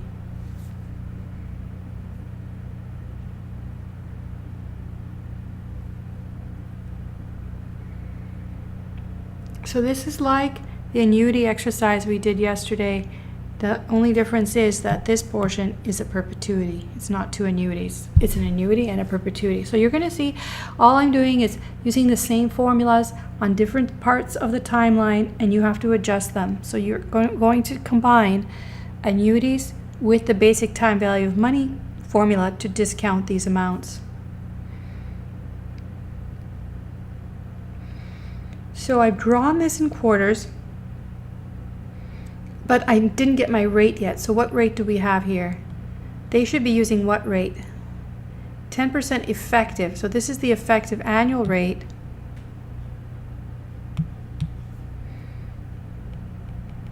Okay, wait, let me lay out a little bit more of what we're going to do, because this is going to be, we're going to solve this, and then we're going to discount that back here.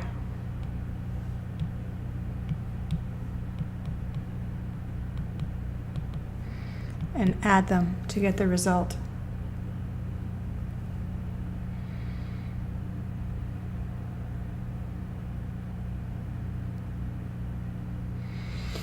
And you can use this symbol, but you can also see this as the future value, if you like.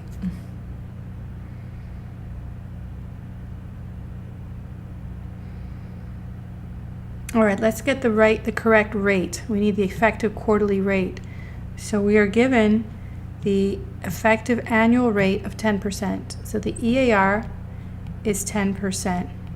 So what we've done until this point today was talk about converting between stated and effective rates. But this is different. This is converting between effective and effective rates. So there were two things we learned, right?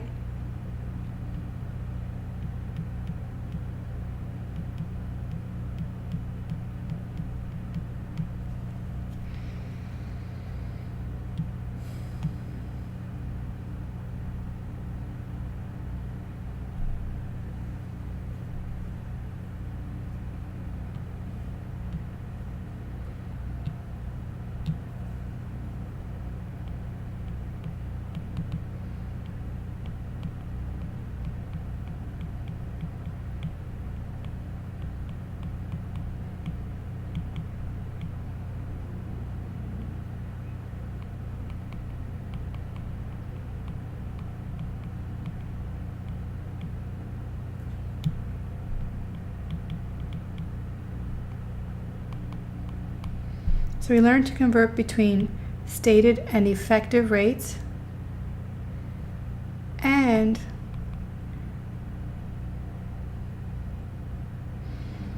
between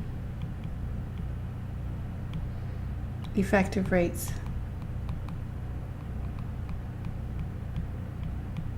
So what we're going to do now is the between the effective rates.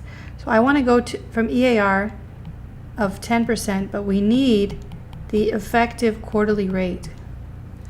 So how are we going to get the effective quarterly rate?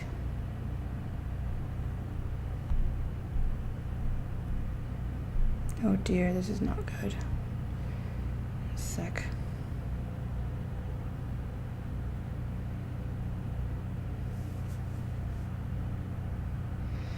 Everything got separated.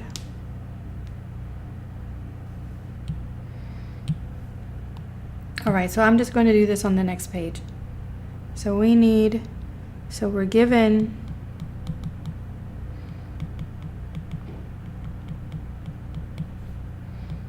but we need the effective quarterly rate. What is the relationship between these? That one factor of accumulation of the effective annual rate is related to one factor of the quarterly rate, not one, but to the power. Which one is smaller? Which one is the smaller of the two? The quarters are smaller, right?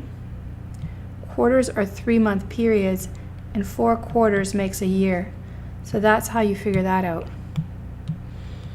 And if you look back at the notes I gave you a string of equalities that shows equivalent rates. So 4 quarters make 1 year. So plugging in. So you can do this, once you get the hang of this, you don't always have to do it like step by step like I am. But this will get you here. So to solve for the one that you need to isolate. So this is 1.1. I need to take the 4th root minus 1 to get the rate. So you know you've done it properly when this times this makes 1. Right, 4 quarters make the year. Let me do the in-between step just in case somebody needs it. So this is 1.1 equals 1 plus EPR 1/4 to the 4. So that's 1.1 to the 4th root and minus 1. So let's put that in our calculator. How do you put that in your calculator? You can do that a few ways. You can write 1.1 y to the x. You can put 0.25 minus 1 to get the answer.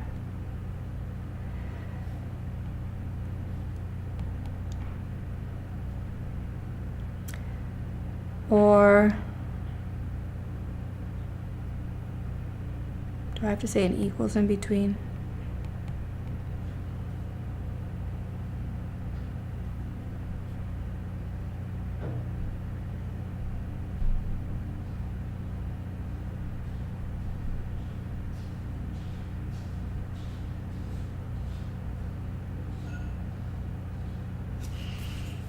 Did I have to do that? Let's do it again. 1.1 to the power 0.25. Yeah, I have to say equals and then minus 1. Store 1.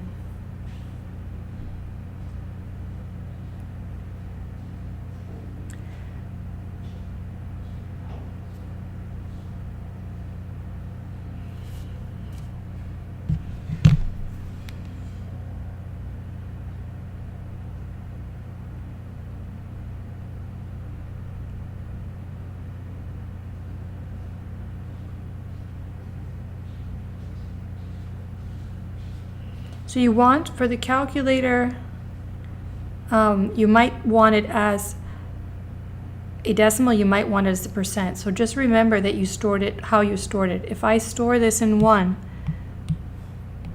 make a note, it's stored in 1 as a decimal.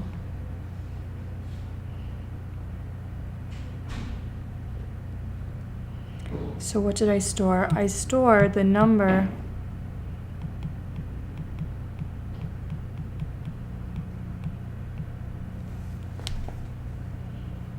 The other way to do it is 1.1 y to the x, and this is fancy but very useful. Hit 4 and then tell the calculator to flip 4, so now it's a quarter, then say equal, then minus 1 equals. That'll give you the same answer. So this will put a exponent that is an fraction or inverse of the whole number.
No comments? Okay. So we will then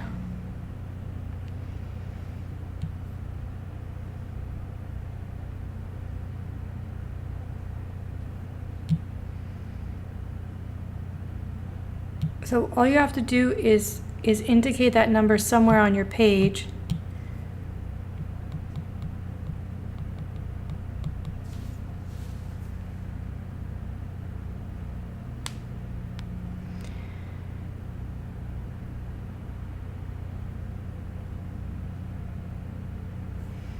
And say this is 0.0241136689, and then just use the stored value.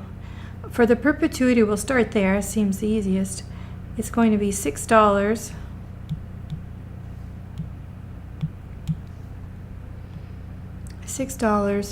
discounted by that quarterly rate, and that's it. Then we have to bring that back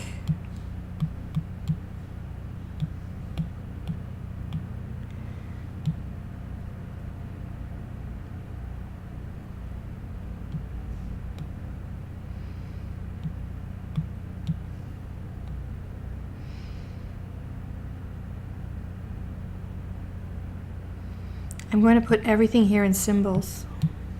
So you calculate everything in one place. So then this is going to come back. You can do it at a quarterly rate.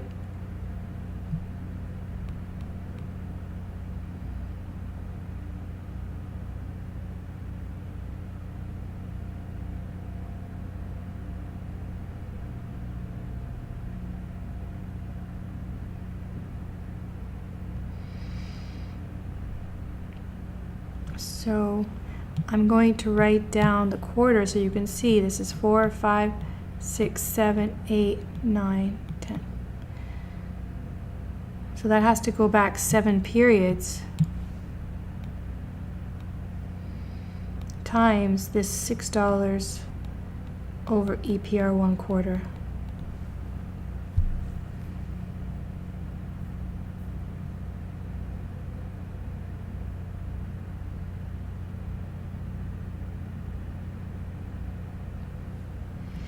So that's that term. And this term is a 7 payment annuity with $5. So $5 with an annuity, again using the quarterly rate.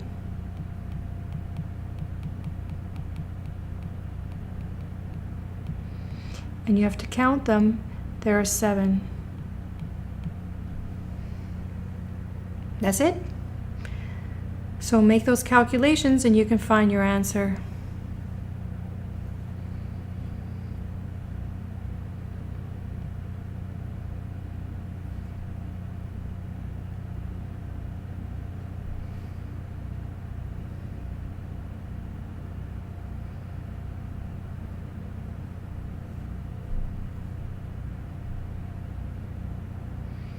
I wanted to make it a little bit smaller.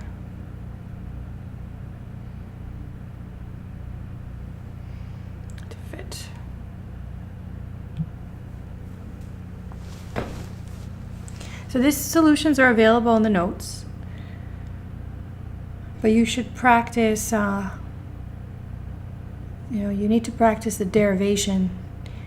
Punching in numbers once you have formulas is not as challenging. You have to come up with the formula. Okay, that's all I want to say about that. You should practice entering that. Your final answers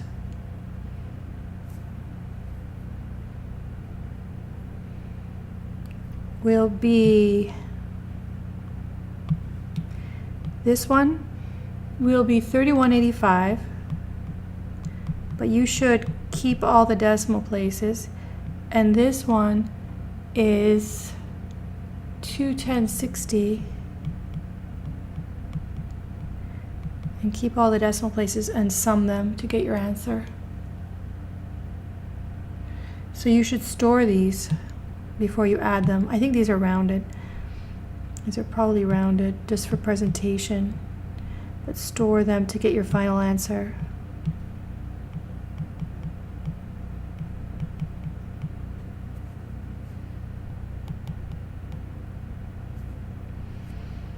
Now this one you can put in your annuity TVM keys. Just remember that you've stored this as a decimal and that you'd have to multiply by 100 before entering it into the annuity formula. So the current stock price is $242.45.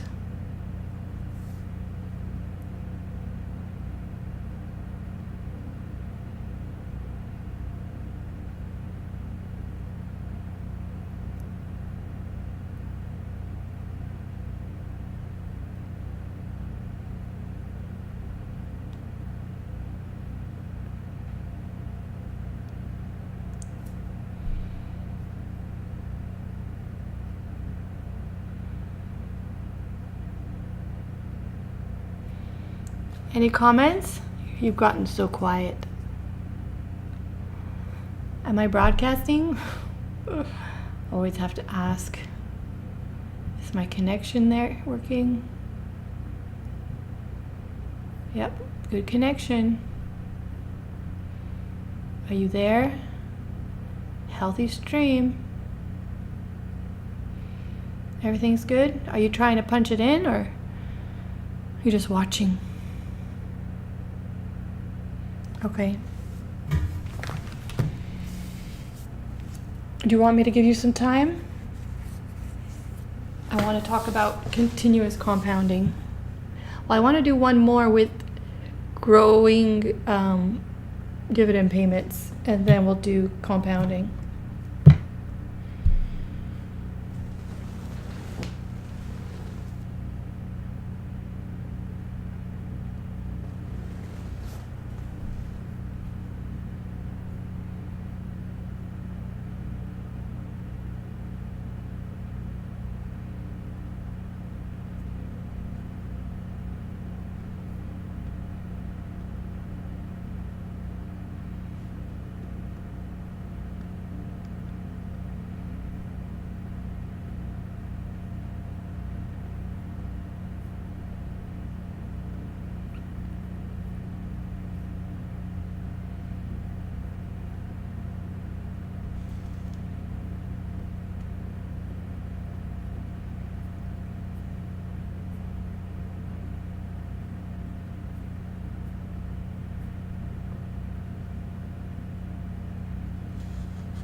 Okay, Daviana. Good. Okay, well, let's do that then. Let's find one that's, I'll find a question that I want. I think it'll be in the next.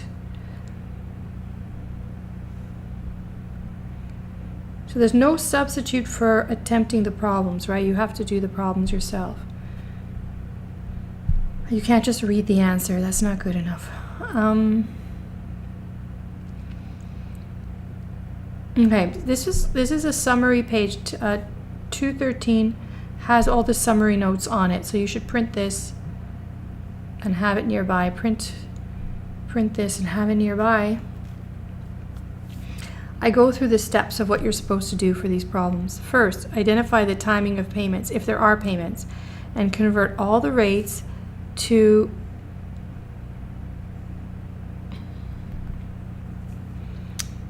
the timing of the payments, okay, the frequency of the payment frequency.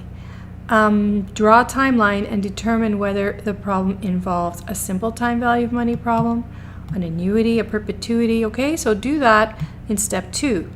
And then in the final step, modify the formulas to move lump sums to the desired positions on the timeline before you sum them, before you add them, okay? So that's what I'm doing. I'm carrying out those steps. I also mention here the formula and what you need to do. The two kinds of conversions.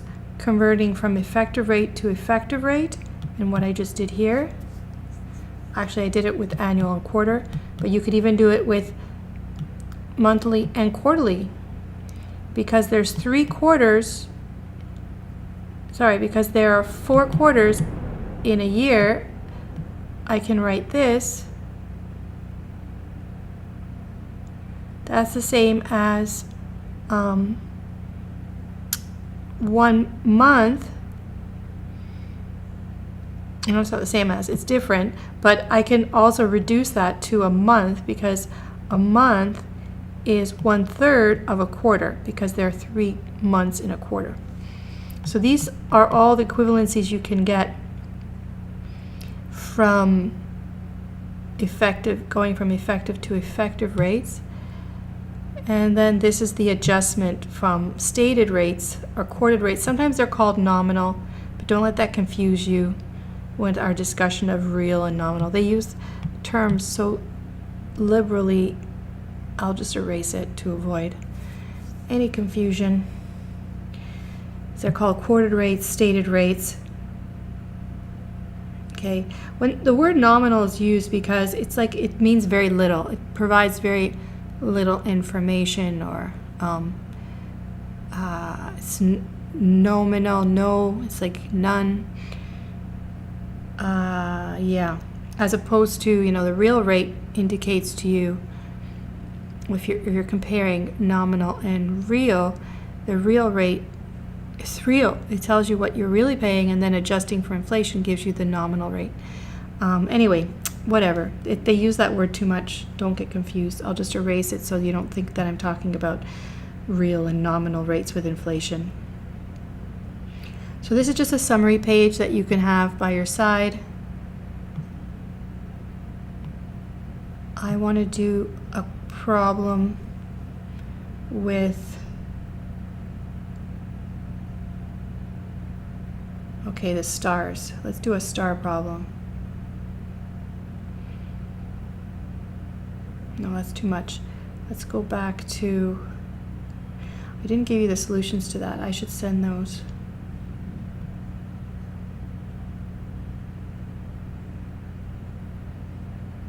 Okay, let's just see this. What did I do here? Wow, it's supposed to be thunder, but I wonder if it's an explosion at this point.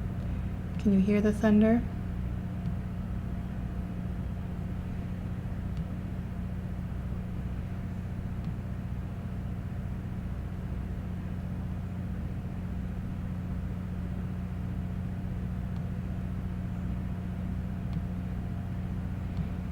Well, I guess I have to do the G. Okay, I'll do the G star. Let's just do the G star together. We're going to do the G star, the last document, together.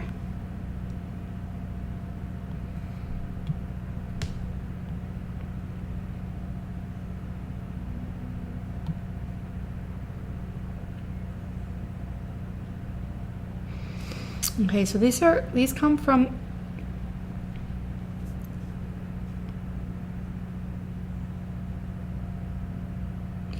differential growth model. So we are making a number of assumptions, right? And I talked about them when I introduced the formula. To use the formula, we have to make those assumptions. So it could be the case that a company is growing initially,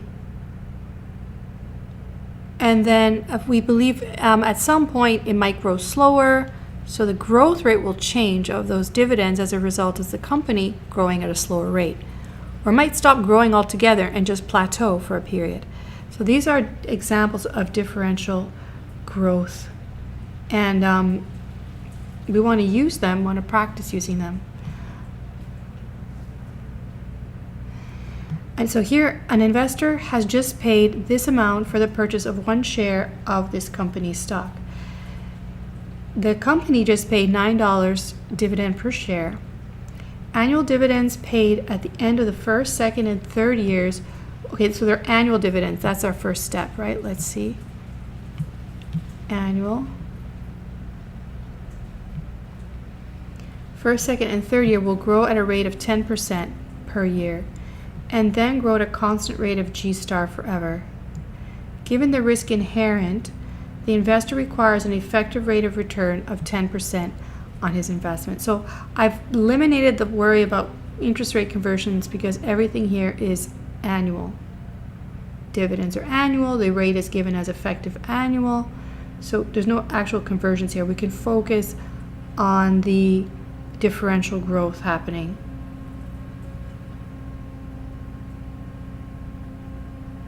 I hear a strange sound. Hold on.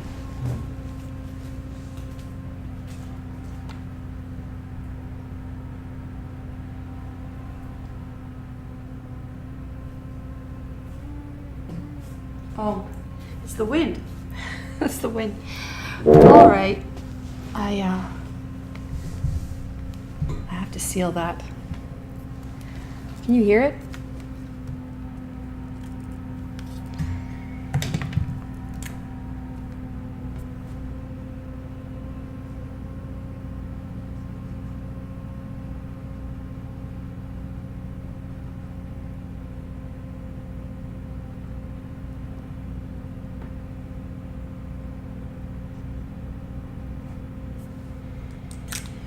Okay,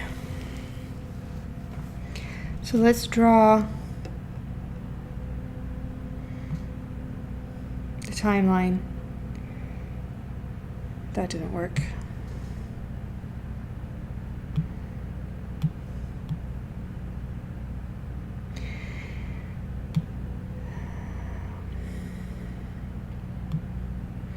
An investor just paid $41.75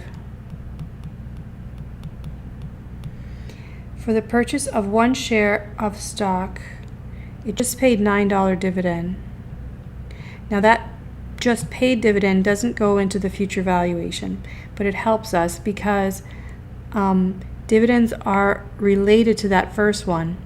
So these are annual, so these are years, 0, 1, 2, 3. Okay, so we say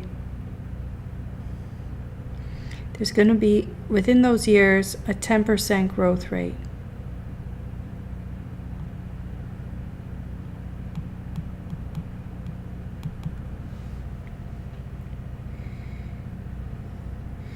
And then it grows at a constant rate, and that should be forever.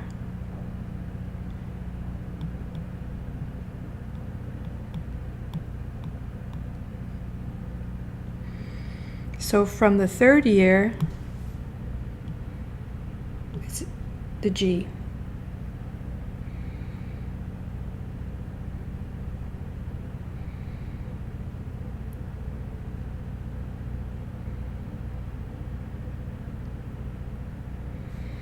The G star kicks in.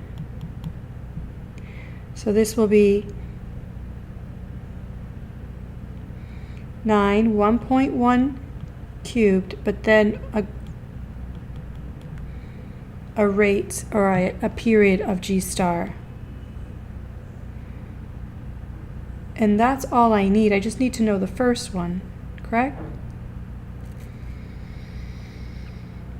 So I'm going to erase number 5 because all I need is the first one.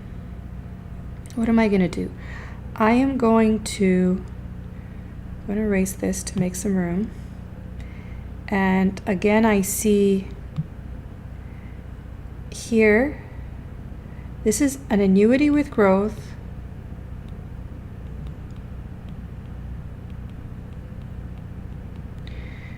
Right?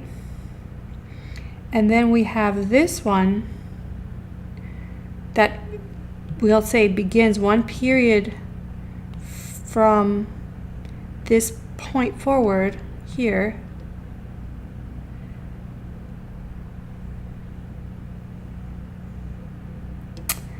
And it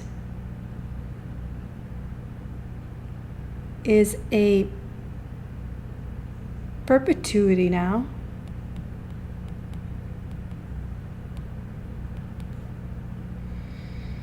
with growth. But I don't know what it is. It's G star. So what you have to do is make a formula that includes all this information and solve for the unknown G. Note that your annual interest rate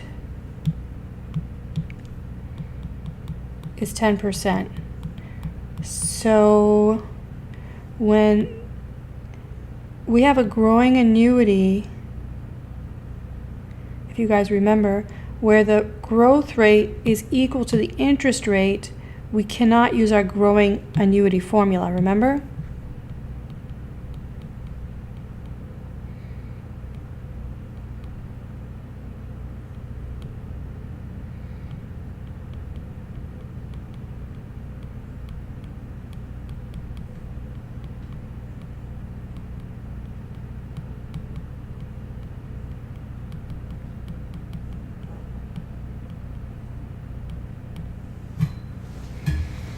We have to use first principles.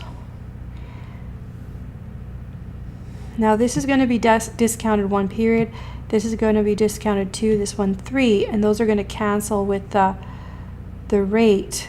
So let's just look at that together. I'm going to take this whole thing to another page.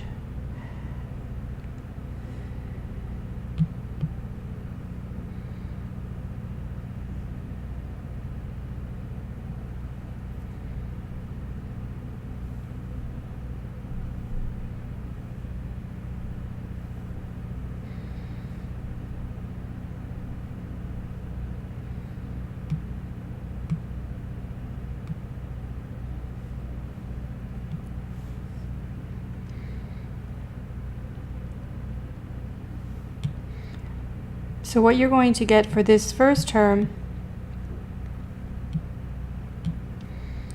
will discount, and those will cancel. The second term will be discounted, and they'll cancel. So in this case, because growth happened immediately, these cancel perfectly. It's unlike the one that we did. Growth took a year to happen. So these will cancel perfectly. You'll just have 9 times 3 to add in.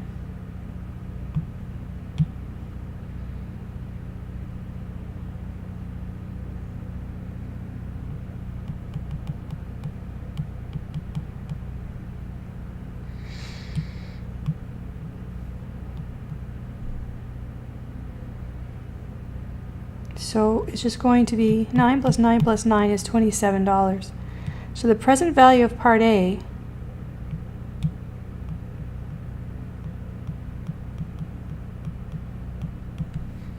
is $27. Part B over here is a growing perpetuity with the first amount here with a G star unknown. So we need to discount this back to times 0. Add those two together and those should be the same as the price. Then we have to solve. So these are all exercises that you practice, these formula, that make you practice them. So for part B, I'm going to erase this here.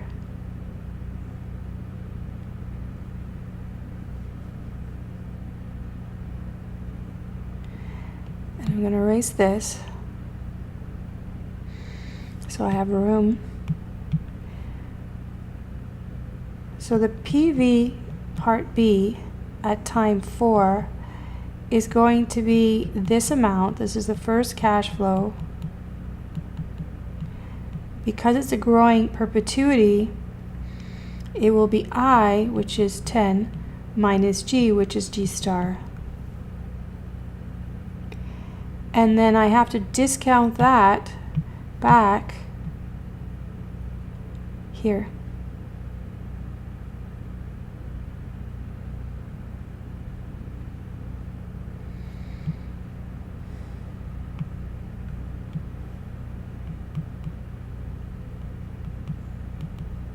I'm just recopying what I already did.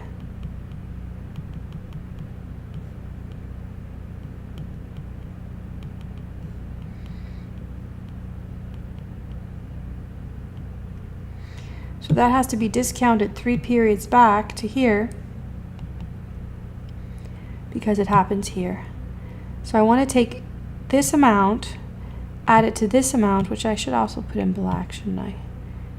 PV0A equals $27.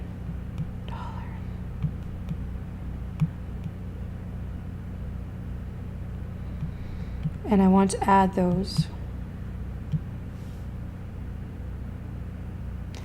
And they should equal those. So what you're going to solve is a problem, an algebraic problem for G star. So I'll leave you with that because I want to do continuous compounding before we leave. So work on the algebra for that. I just helped you with the finance part. Algebra is assumed. If you need help with algebra, let me know.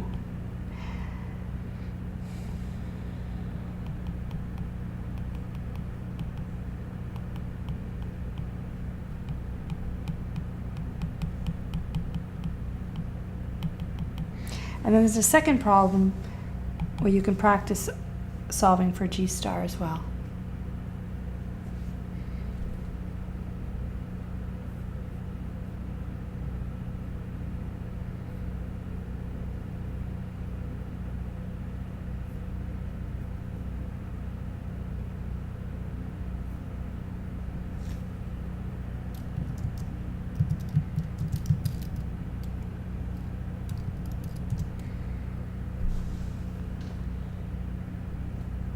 Oops, what happened? No, don't do that.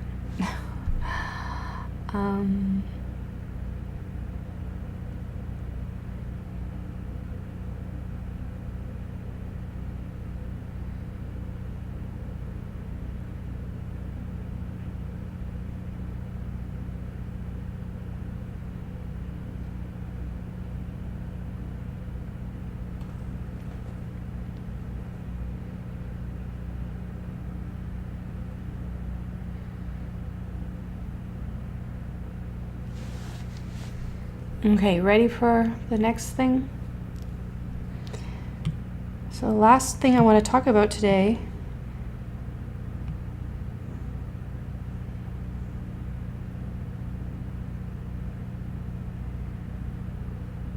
is continuous compounding.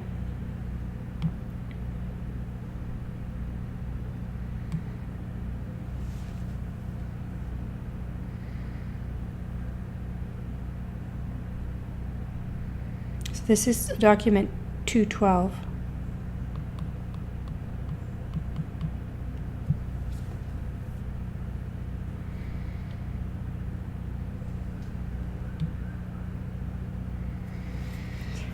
So this might seem intimidating for some of you, but I'm not going to ask you to do limits. We're not going to solve the limit problems. You should have taken this in calculus. If some of you didn't take calculus, you're going to see why that's a bad idea when you see something like this and don't know what it is. But let me tell you, just basically, we're not going to solve limit problems, but that you may have seen this in high school. Maybe you saw it in some MECU course. But the idea here is it's an extension. This is an extension of our equivalency relationship. Let me go and get that from, where is that document? From the map, the interest rate conversion map. I'm going to get the map out, which I don't think I even opened, but it's a summary of everything. So the map is maybe this one. So this is called interest rate conversion map, and it shows the two formulas that we'll be using. And I'm going to take this one with me.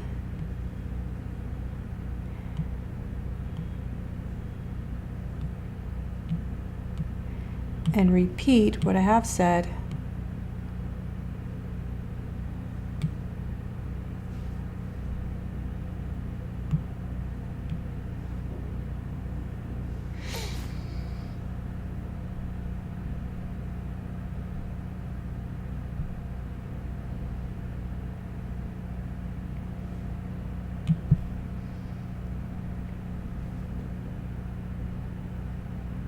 I want you to look here for now. I'll just blot it out. So I want you to look here for now. So what did we say here? I said for 1 year of accumulation at the effective annual rate, that would be the same if you had the effective or equivalent effective semi-annual rate for 2 years of accumulation. That would also be the same as 4 quarters, the same as 12 months accumulated, the same as 365 days. Notice as we go here, we're going to smaller and smaller intervals of compounding, but they're all equivalent. The smaller the interval of compounding, the more compounding intervals. What if I go to even smaller and smaller intervals? So this is a day. What's smaller than a day? Smaller than a day could be hours, right? It could be smaller than a day, it could be minutes. What about instantaneous? Instantaneous is what this is talking about. This is continuous compounding.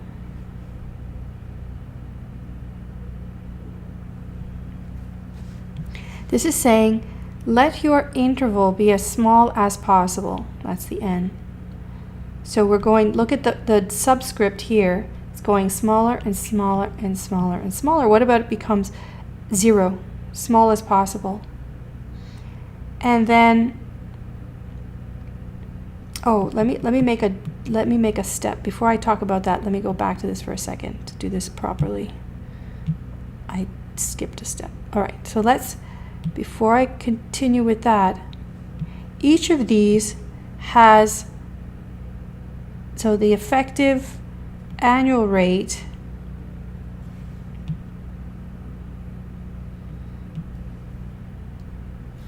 is related to the effective semi-annual rate, which may have come from the simple interest concept of the semi-annual rate, but you'd have to divide that by 2 if you had it, right? So just like the mortgage rate, you would have had to divide it by 12, and just like the quarterly stated rate, if you had one, you would have to divide it by 4 to get there. So all I'm doing is translating. This is the one we did as the first example. The stated daily rate on your credit card, you had to divide by 365 before we got to use it. Okay, so those are, if we were given the stated rate, we'd have to divide it by the number of periods in a year.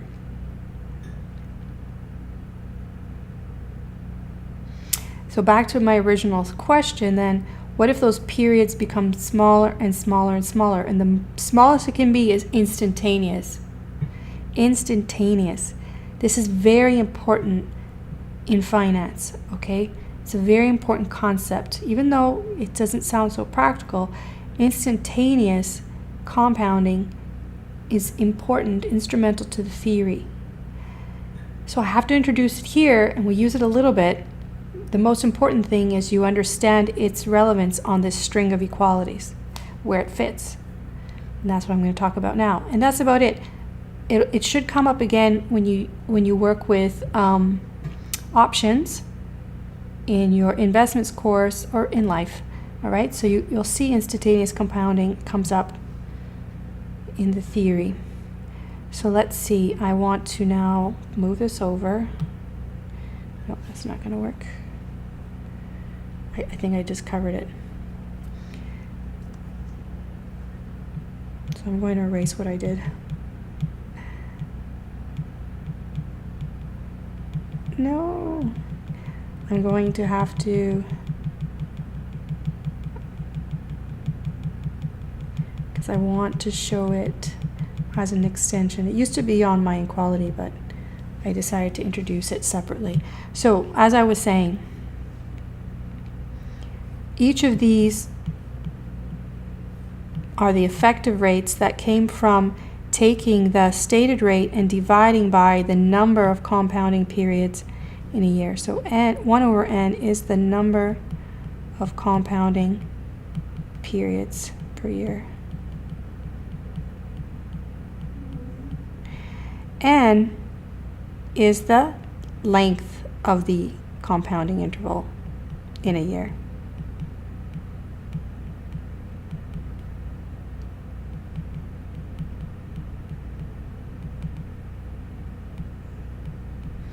In years, like it's always a fraction of a year. So remember, it's 1 over 365, 1 over 12, 1 over a quarter. So try not to get confused with the things. But the point is that n is the size of the interval, and it's getting smaller and smaller and smaller. All right?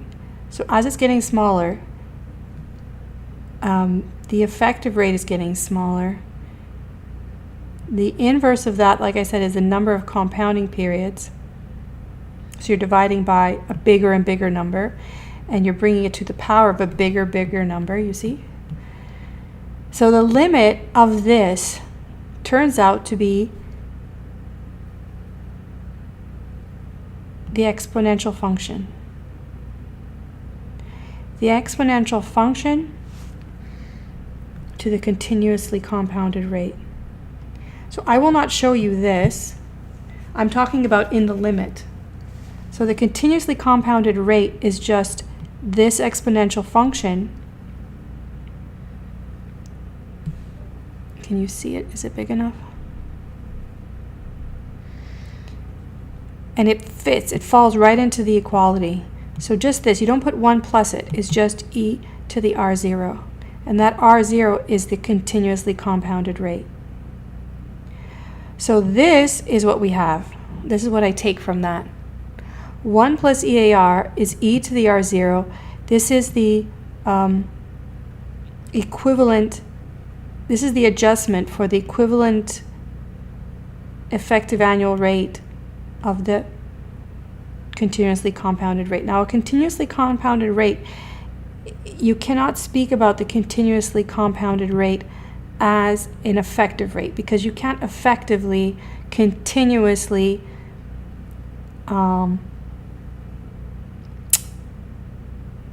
you can't talk about the rate per instant compounded instantly. It's just it's a theoretical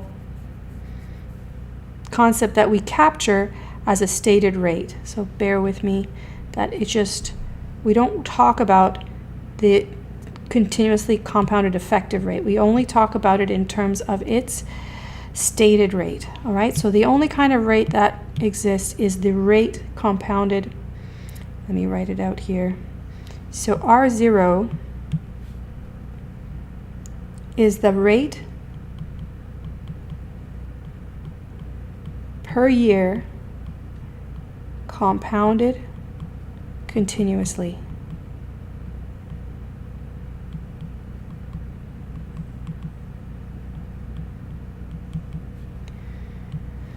We do not speak about the rate per instant compounded continuously. We don't talk about that, okay?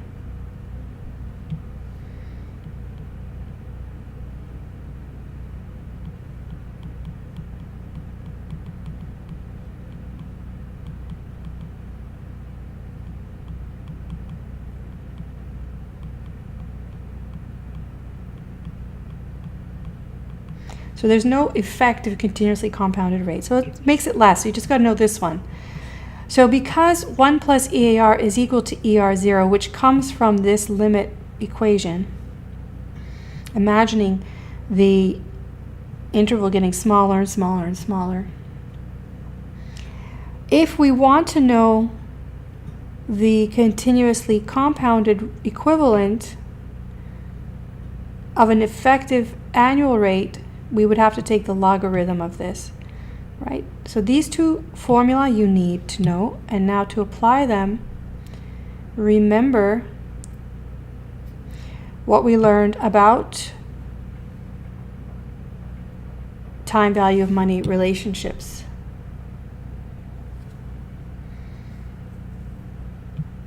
Now at any point in time, I've used this version, so I can talk about T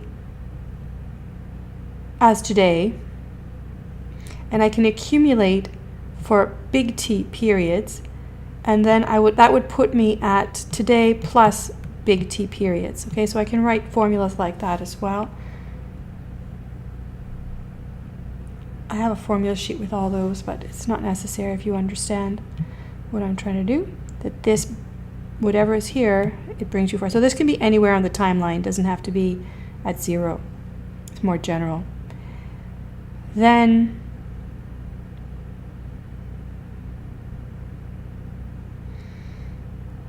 if I was to use the effective annual rate, that was the prevailing rate, I could do that. If I was going to use the continuously compounding rate, I would do that. So you may have actually seen this in high school and not known what you were doing, or maybe you did know what you were doing, but this is the PERT formula, if you've seen it before. And it's used not just in finance, it's a biological growth formula.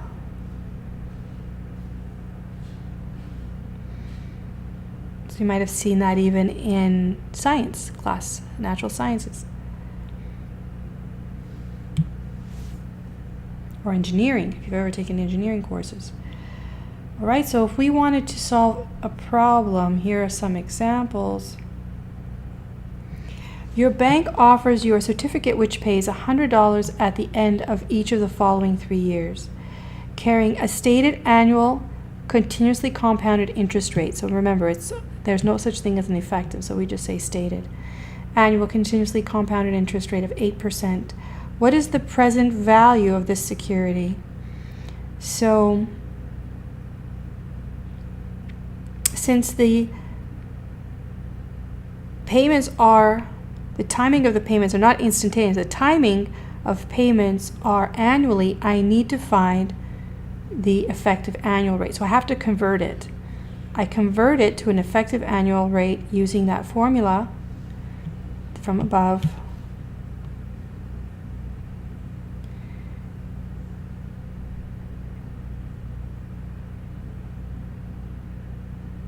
So I convert it to an effective annual rate, and then I can use it.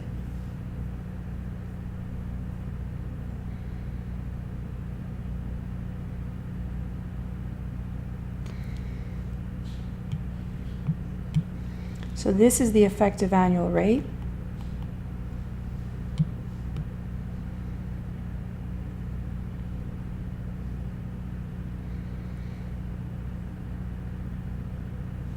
Just do that step by step.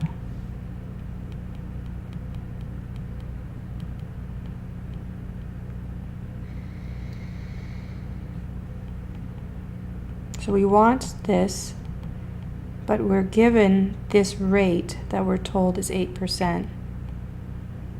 So we can find the effective annual rate this way. Now to put that into your calculator, e to the 0.08 minus 1, you would say 0.08 second function e to the x minus 1. Again, 0.08 second e to the x minus 1. So it's not exactly 8%, it's a little bit more.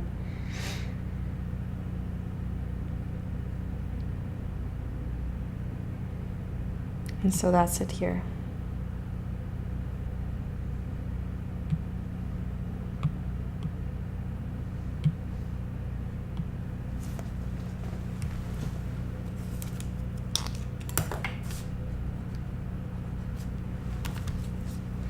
So what was the present value of the annuity? You can use that number and store that value, and solve for the present value.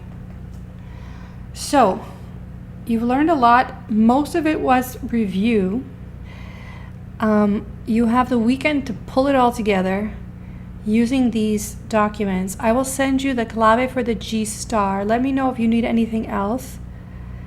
And otherwise, tomorrow morning I will send you the questions. And as I said, I will not mark all of them. just select ones, okay? But you should complete all the exercises. So I'll be giving points for completing it and points for how you answered the questions that I pick to mark. Now the first test, let me verify that the first test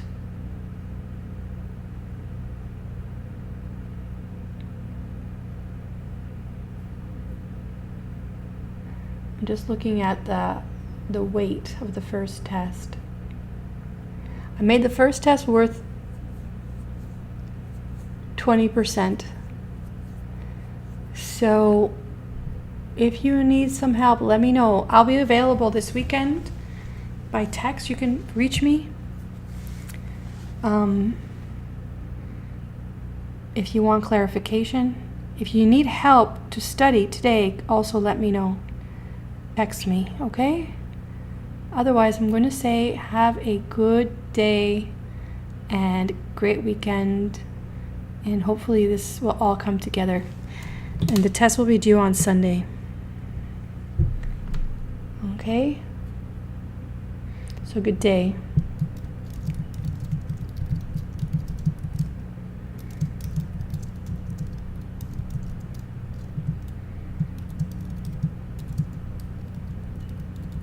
Watch the videos.